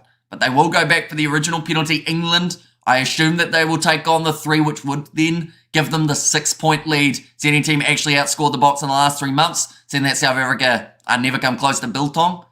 Says it was there from Anthony, and also we have got there in the chat as an Englishman. I want Argentina to win. And you sound like John McBetham, says Chief. Or Chief, I should say. A big scrum from Argentina. I think they just pre-engaged there, which caused them to go down. Michael Checker. Few profanities being said by him. And start of South Africa anthem. Prayer to bless our country, says Chantel. Oh, Barrel, he's sitting 5 from 5 tonight. So I don't expect this game to be any different, or at least this kick to be any different. I can't remember what my score prediction was in the original prediction on the podcast. I think I said England by 6, though. I think I went about 26-21. Somewhere around there, and I don't like biltong, says Hannah. And also we have got there from I Am Giant. Hamish being humble, guys, he probably can sing. No, I can guarantee you I cannot. Yeah, it wouldn't sound great if I did. I'm better at impressions than singing. And yeah, I thought it would be more one-sided too, says Lord Inquisitor. If all the All Black supporters... Oh no, where'd that go? It went away. Please note, in this game, New Zealand will be referred to. It means not racist, we respect you, says Jack there. And also we have got there in the chat, New Zealand won the games that matter most of the time. In the last 4 tests, it's 2 each. But New Zealand won the 2 that mattered, unlike Twickenham, says Trajan. I believe the AB's points for or against in the World Cup is another record. With 1 game left, they currently sit on a 75% success rate, says John. And also, how did you get the stream up? Says Goal. If we're talking about this one, I am just streaming through StreamYard, but if you want to be able to watch this game, it is on the Rugby World Cup website. There's a section called Where to Watch, and you'll be able to see exactly what your options are. Yes, because Kiwis had an easy run, says Daryl. And also, I think when the Springboks win, Hamish should sing. Says Sam, I mean, I can play the national anthem for them if the South Africans walk away with a victory. Dan Cole already busted open. He's only been on the field for maybe 15, if not less than that. DKL wristband. I've got merchandise. I really like it. Please, possible this also arrange for this collection, says Michelle. We will try our best to see what is on offer. But yeah, anyone who does want to check out the merch that we've got at the moment, it's a very limited amount, but we are bringing out even more before the Rugby World Cup final. So yeah, if you do want to check it out, it is the link that I have just put into the chat. Even if you just want to give us feedback on what we can make look better on it, there is the Chick Chick Bang one. I must wear a Springbok jersey while singing if the Bok win. Hamish, will you do commentating on the horse race, says Chantel? Well, the Melbourne Cup's just around the corner, so I've got to keep options that little bit more open. You know, so maybe we do a bit of the Melbourne Cup talking about the horsies that are charging forward. And speaking about charging forward, here come Argentina. Thomas Cachot off to Augustin Grevy. Playing penalty advantage now for Argentina. Sanchez tackled by Farrell. And Arundel off. I didn't get one pass all night. Yeah, it was a shame for Arundel because he was so dangerous in that game up against I think it was Chile, wasn't it, that he got his 5 tries. How much time's remaining? 14 minutes remaining on the clock now. Now Mateo Carreras charges straight at Jamie George. They're saying Carreras, he knows these teams so well. We have got there, where did you get your tie from? I think it was just from Hellenstein's, to be honest. I don't think it was any fancy one. That's a rough attempt at a kick from Matthias Maroni. And now we'll go back for the original penalty. Argentina have to make the choice. Do they want to go for the 3 points to get them within a try unsuccessfully converted? Or I think they've got to go for the corner? I'll be honest, in this case, as much as 3 points helps, I don't think it helps them enough. Go England, says Jordan. They are going to take on the 3 points. Merch is awesome. Hamish, great work. We'll dedicate, says Flanders. And also Kiwi Lads Towel. Also a merchandise collection. Additional support you, says Michelle. And also Foster and Kane are both going to Sudan. I wonder if Argentina will strike. I think so. And definitely grab a hoodie, says Flanders in there. So greatly appreciated, mate. And go for the corner, says everyone. But they have gone for the 3 instead.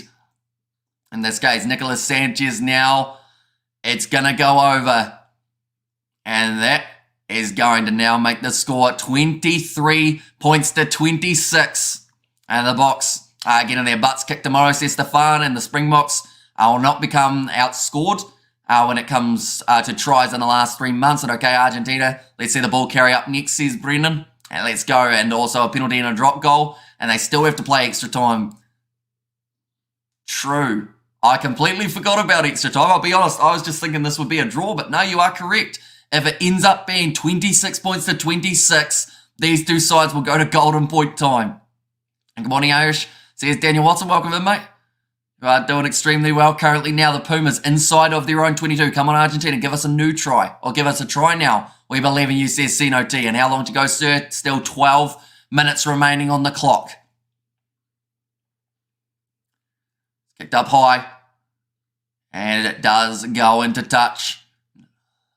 Bazan Velez doesn't look too happy. We appreciate you, Amish, says Turns. Thank you very much. And also, far too close for my liking, says Anna. And let's go the Pumas, says Brennan. And also go the Pumas, says Stan. And go RG, says Food Tube.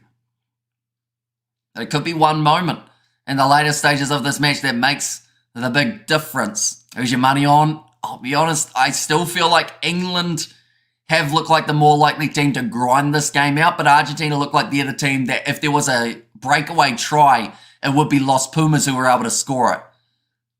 So, yeah, it's going to be interesting.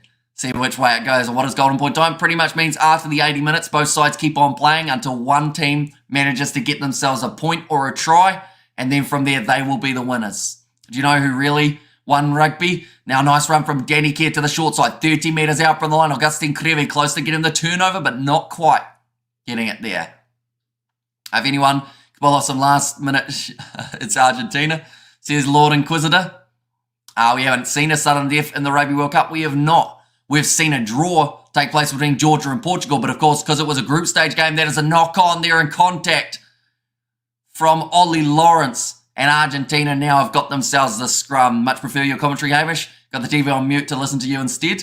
Says Vespers, thank you very much, mate. Greatly appreciated. Hopefully, we have been able to help you on the commentary side of things. And also, we have got there, Childish getting personal. My comment was based on your last 4 chats, waffling on about South Africa's scoring record, says Peter. And also go the RG, says Sam, still anyone's game in the final moments of this contest. Go Pumas, says Dubé. And now with 10 minutes remaining, we have got a drinks break by the looks of it. A lot of Vaseline going on the back of the calf of Marcos Crema. And also come on Argentina, try a drop goal if must, says Jack. Okay, they've just said that Marcos Crema, I believe he's the leading tackler in the Rugby World Cup competition from the stat that they just said. And Argentina to steal another game, says Flesh, and there is a chance. As anyone else having issues with Stan, says Mitch. I will mention, Mitch, though, if you are in Australia, you can watch the final on 9 now as another option to be able to watch it completely with no worries whatsoever, just in case Stan does end up playing up for you. What shoe size are you? I think I'm about a US 10 or somewhere around there. I'm not wrong. Imagine England lose by 1 point. And if it was a team of dogs versus dogs, it was 26 all at full time, it would be golden point. And how small do the South African feel now run your country and you're now second, says Aga. I mean, they're in a Rugby World Cup final though, aren't they? Which is more than these two sides. We have got there go the Southern Hemisphere, says I am giant. Be careful with Vaseline, it leads to other things, says Blitzkrieg. Yeah, it might not have been Vaseline now that I think about it. It's probably anti-flam. Try and help with that cramp that he would have. Have got there, there's a great game, says Juani. It is. It's a brilliant game for a third place playoff game. Now kicked behind from Nicolas Sanchez, looking for the 50-22, but Marcus Smith is back to cover. Now we'll boot that ball downfield himself. Nicely taken by Argentina inside of their own half. Put up high. George Ford takes the mark inside of his 22. Stan, not you, the streaming service, says Mitch. And also the channel is down, can't watch the rugby. And also no one Proteas and Springboks, the Black Caps and the All Blacks will knock you both out. And great work, Hamish and the team go Pumas, says Ken. And so many of us in New Zealand want Foster came to lose, says Neil. And All Blacks beat Argentina by 40 points. England nearly beat the Springboks. All Blacks are miles ahead of the Springboks, says Jonesy. Although I think what this Rugby World Cup has proven to us is anything can happen throughout 80 minutes of rugby. And yeah, it's going to be pretty awesome to see those two sides go head-to-head in the final. We are starting, ladies and gentlemen, 2 hours before the match kicks off because we have got so much to talk about. We know that the chat is going to be hectic throughout that contest. So if you are new, be sure to hit that subscribe button. It is greatly appreciated. You will be in here for this matchup. We have got there different teams, different strengths and weaknesses versus each other. You can't make those comparisons. Says Tuxton. Also, we have got there, hello guys, says Gerhard, welcome in. Rolling ball here for Argentina, moving up to 40 metres out from the English line, still with 8.5 minutes remaining. Lewis Ludlam gets on the ball and makes a great tackle for the English, but it is now going to be the scrum feed for the Argentines. We have got there, do the Argentines or Argentinians like coming from behind his goal. I mean, they've done it in games before. They did it up against Wales. I think they might have done it in one of the other group stage fixtures also. We have got there Argentina, says Brennan. And also, this is so nerve-wracking, says Hannah, and great tackle. ABs are legendary, and they can definitely outplay us. But we've proven this World Cup that you can outplay us, but all it takes is 1 point, says C-No T. And Springboks are not showing their cards. 7-1 is a misleading thing, I think, says Sean. And also, I can't wait for this to finish. It's a complete waste of time, says Stephen. Although, to be fair, you've stuck with us throughout the whole of the game, Stephen, which I feel like for someone who didn't really care about this contest is quite impressive. 7 p.m, so however in time for the Kiwi Lads build up tomorrow. Get your Brandwin and popcorn ready. And what is the 7-1 thing you talk about? So 7 forwards, 1 reserve coming off the bench for the Springboks. I think you should do 3 hours before the game tomorrow, not 2, says Rudy. I mean, 2 hours, we probably will still feel like it flies by, to be honest. But yeah, I think we'll go 2 hours. Nice safe bet. Be able to look through all the stats and everything to do with the games. I should mention for anyone who wants to be able to watch the other games that are taking place or the earlier matches between New Zealand and South Africa, NZR Plus, great option to be able to watch it. And they have got full match replays to do with those two sides. Hamish FM or 5FM South African radio station played your audio, making waves there. Nice, says Bystander. I was wondering, do you know if there's any way of listening to that Bystander, like if they've got like an on-demand thing there you can hear it on? Looks like Argentina losing about 15 metres there in the process, but they have got the penalty advantage in their favour. And Gerardo said, I want to shout out. That's a mess, says Nick Berry. So they are now going to be going back for the original knock-on. South Africa only played for 12 minutes last week to stay fresh for tomorrow. And they love to lose against the box. It's addictive. South Africa only played... Oh no, I read that one, didn't I?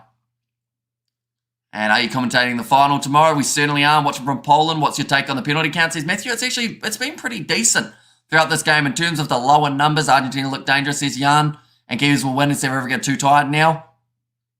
I can't believe the World Cup is over tomorrow. Been such an amazing tournament box for the Webb Alice, says Joshua. Yeah, it's a massive shame because we've covered every single game on the channel. We've had some sleepless nights, sleepless weekends covering all the action. I think the least amount of sleep we got was across about 4 days. We got 4 hours sleep, but it was worth it. I mean, at the end of the day, the competition has been heating up, and yeah, it's been awesome being able to chat to so many of you guys all throughout this World Cup competition. We have got there, give them a taste of Kiwi, says FoodTube. And also we have got there United People's TV and Piggy United for soccer. And the Kiwi Lads for my rugby needs, says Deep Sport. And also go to the Bok, says Gerhard there. Can I have a shout out, says Fred Minus. So shout out to you as well. I think in rugby terms, having hard battles steals you more and brings greater performance, says Tuxter. And go to Manu. And there, and this has been a great tournament so far, I won't lie. Our Ireland and South Africa was fantastic. And one more, says Gerhard. So currently, we are sitting with 6.5 minutes remaining, ladies and gentlemen, in this contest. Currently, Sam Underhill just getting himself patched up a little bit. Looks like he took a knee to the head, which has actually caused the initial cut. Wrong, South Africa had an easier route in 2019, says Trajan. Anyone who is new, be sure to hit that subscribe button. Also, if you do want to check out the Kiwi Lads merch, we have got it in the pinned comment of the chat, as well as that link that I have just put into the description or into the live chat. Be sure to check it out. Let us know what you would like to see on that shop, as we will be adding quite a bit more before the Rugby World Cup final. We have got there, great work, love your commentary, wish you the best of your career, Kiwi Lads, says Filani. Thank you very much, mate. And we are going to be covering the URC on the channel, of course. Ulster versus the Bulls taking place on Monday morning New Zealand time. So be sure to check that out as well.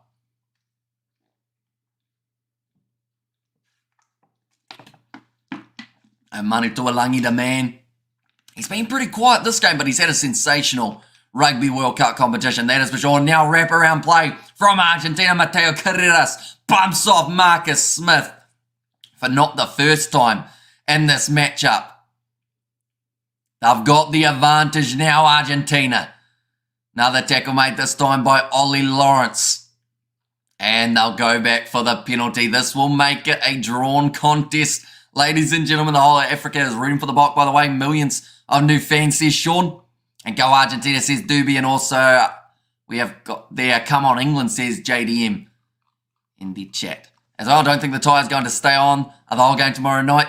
Says Rudy, can we reach 30,000 watching tomorrow? That would be absolutely insane if that was the case. I mean, at the end of the day, all throughout this Rugby World Cup, I've said it, whether we have 5 people watching or 5,000, we are still going to be doing these live streams. We've covered every game, and the game tomorrow is going to be no different. It's going to be intense.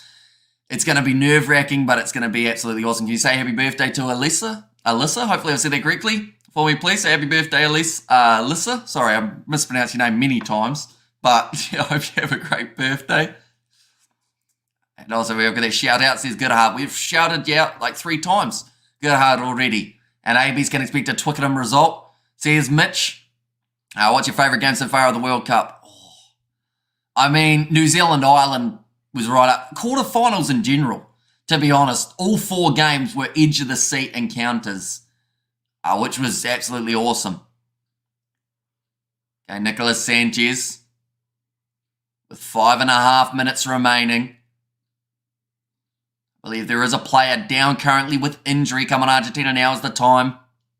And also, vamos, says John there. And keep up the work, my G, says Jabs. Thank you very much.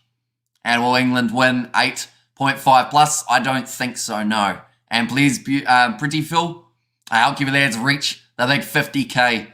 Says Blues Nate.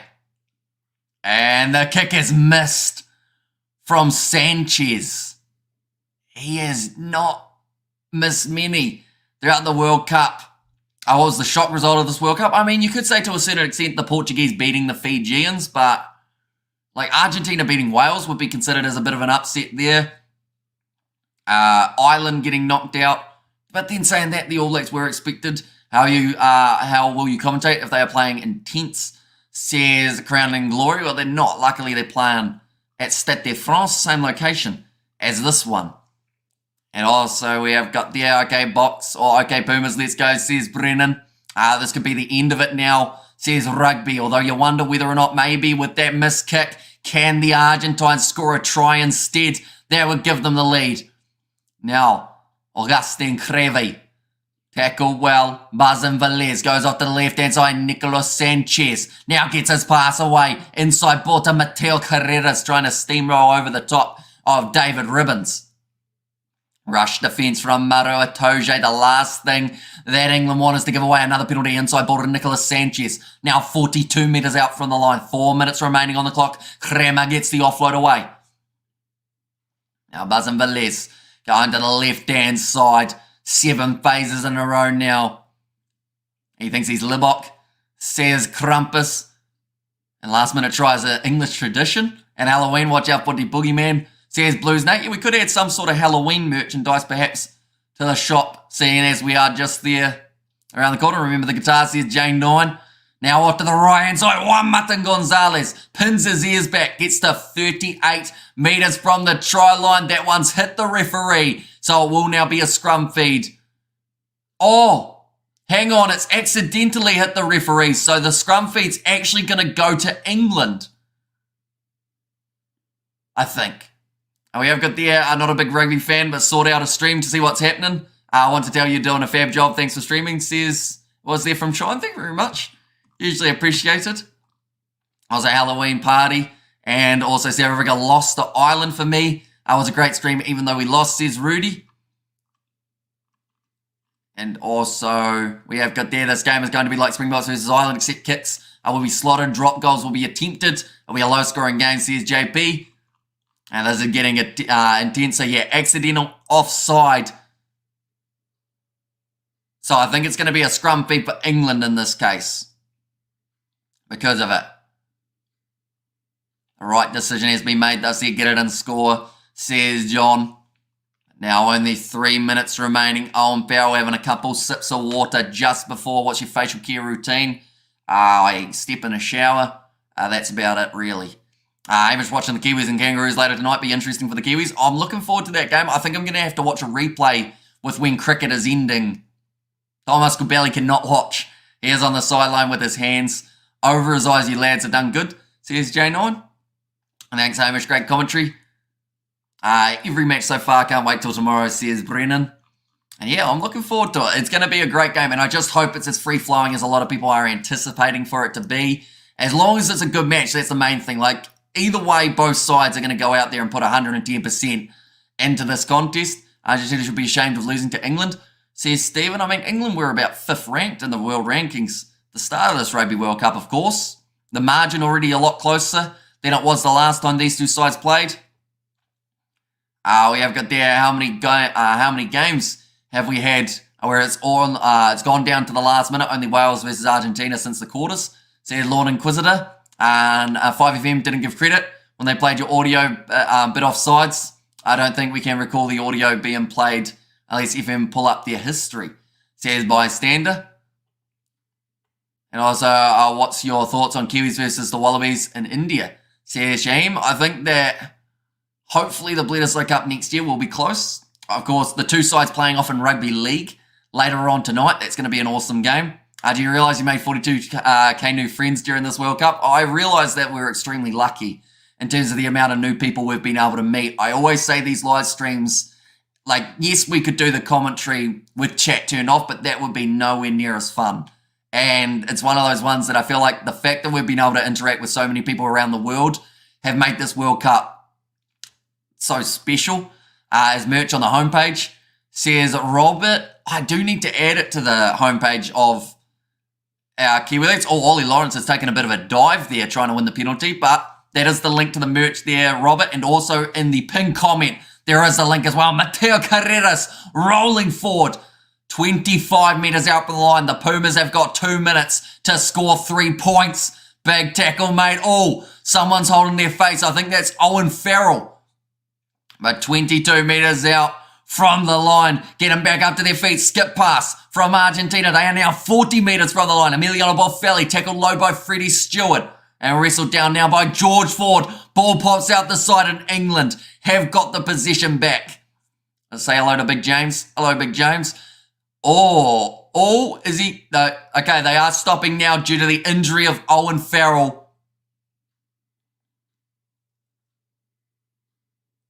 Okay, they're actually going to check a couple of things to see if there's anything illegal against Argentina or if there's anything illegal against England. What colour will your tie be tomorrow? We'll probably end up going with the same one, mainly because it does come across as impartial. And if I had a green tie on, because of the green screen, you wouldn't be able to see it. If I had a black tie on, people would call me biased. A great commentating, mate. Appreciate it, says Andre. Thank you very much for being here, mate. It is greatly appreciated. They just want to check this one. Owen Farrell. Oh, that's an elbow. He's led with it out a little bit further there. And I think that this is probably going to be a little bit of trouble now for the Argentine player. It is going to be a penalty in favour of England. And also, we have got there Hamish, phenomenal job. Kiwi lads rocking it big time. Hamish looking great. And Ricard says rugby. So I think it's just going to remain as the penalty. If you say hello, Ash, I'll give you $100. Hello, Ash. Okay, it's a tackle without the ball by the sounds of it. Has also happened here.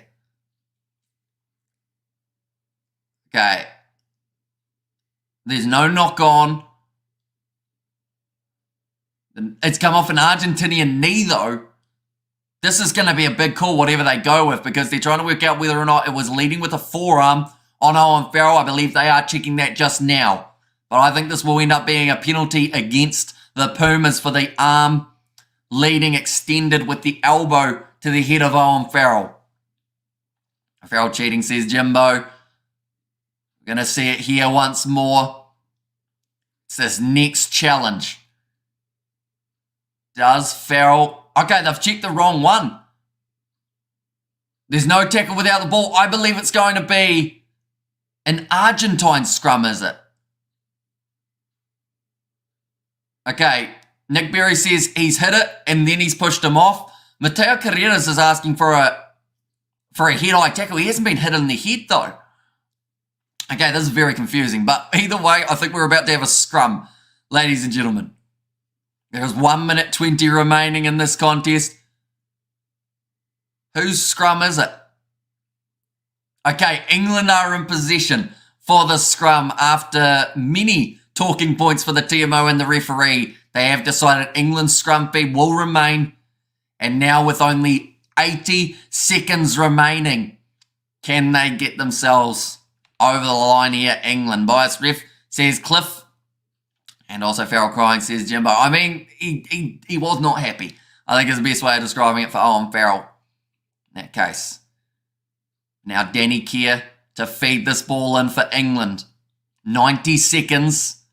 In fact, less now remaining on the clock to close out the bronze medal matchup. Big push from Argentina, but it does become a free kick for them going down to the front row. We will need a reset here, and this will use up just that little bit more time left on the clock.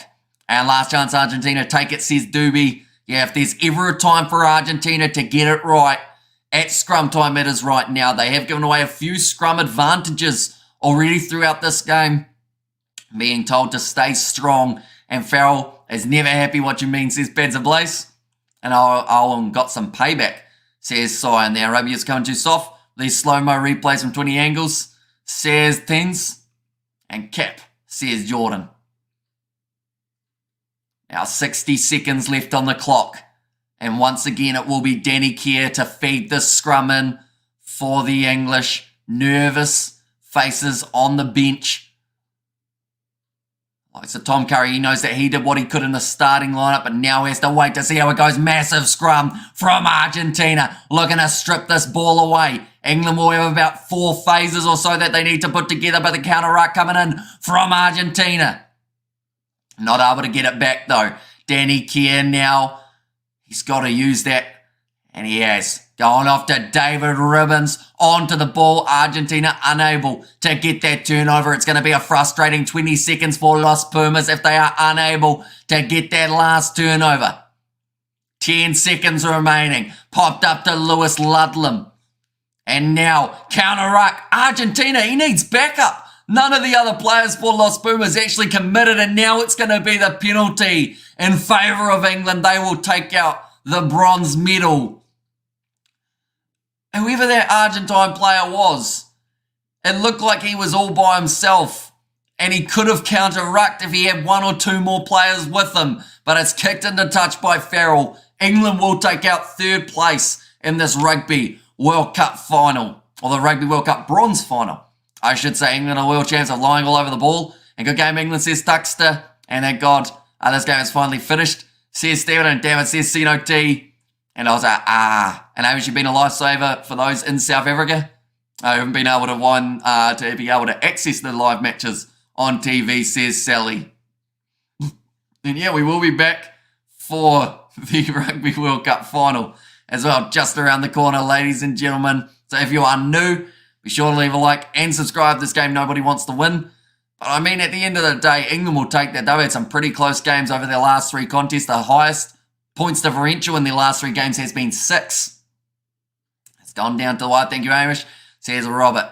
And there as well. So yeah, anyone who is new to the channel, be sure to leave a like and subscribe as well. We are back tomorrow for for South Africa versus New Zealand. That will be a 2-hour build-up that we have got planned for that contest. So we'll be starting at 7 p.m. South African time, 6 a.m. New Zealand time, and also 6 p.m. in the UK, depending on whereabouts you are. If you do want to help support us, be sure to check out the Kiwi Lads merch. It is in the pinned comment, as well as the link that I have just put in the chat. If you have anything else that you want to see on that website as well, do let me know. We are going to be adding at least 5 more different items before we get to the Rugby World Cup finals. So if you do want to help us out, be sure to check those out as well. Dread and chat tomorrow, but I'll be here, says Peter Wild. And thanks, mate. Best wishes to the 2 sides tomorrow. And congrats, England, says Krampus. And there as well. And congrats to England. Good game, England, says John. You can see the tears from Nicholas Sanchez. He is gutted. He knows that kick that he missed could have been crucial in the final moments. Thank you, Amish. See you tomorrow, says Tanya.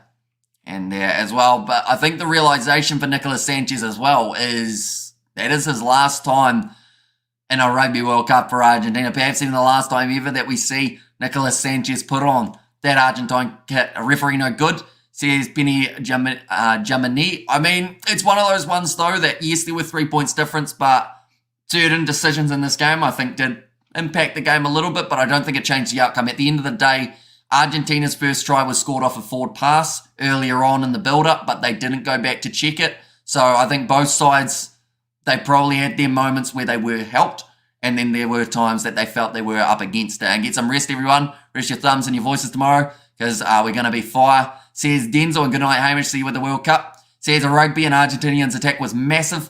England could learn a lot from them. Says Jonesy, and we'll be cheering for the Bok, but I think they're slight underdogs. There they are indeed. Just marginally, but it's one of those finals, 50-50, could go either way. I cannot wait to see who walks away with their victory. So if you are new, ladies and gentlemen, be sure to hit that subscribe button. Be sure to hit a like on this live stream as well. Marcus Smith and Augustine Crevi, just having a little bit of a chat there. Be sure to check out that pinned comment where we have got the membership as well as the other one. You called it at the start, Hamish. Says Michael. And yeah, I think I was pretty close to the score overall. So, I mean, I'll take it. And good night, guys. Says Rudy. And also thank you, Hamish. Have a good day. See you tomorrow. Says Zion. But yeah, be sure to check out the website that I have just put into the comments as well. It is the merchandise for the Kiwi lads. We did just recently start it up. Be sure to give it a little look as well. But thank you all very much for tuning in. If you did enjoy, be sure to leave a like and subscribe to the channel. And I will see you all for the next one.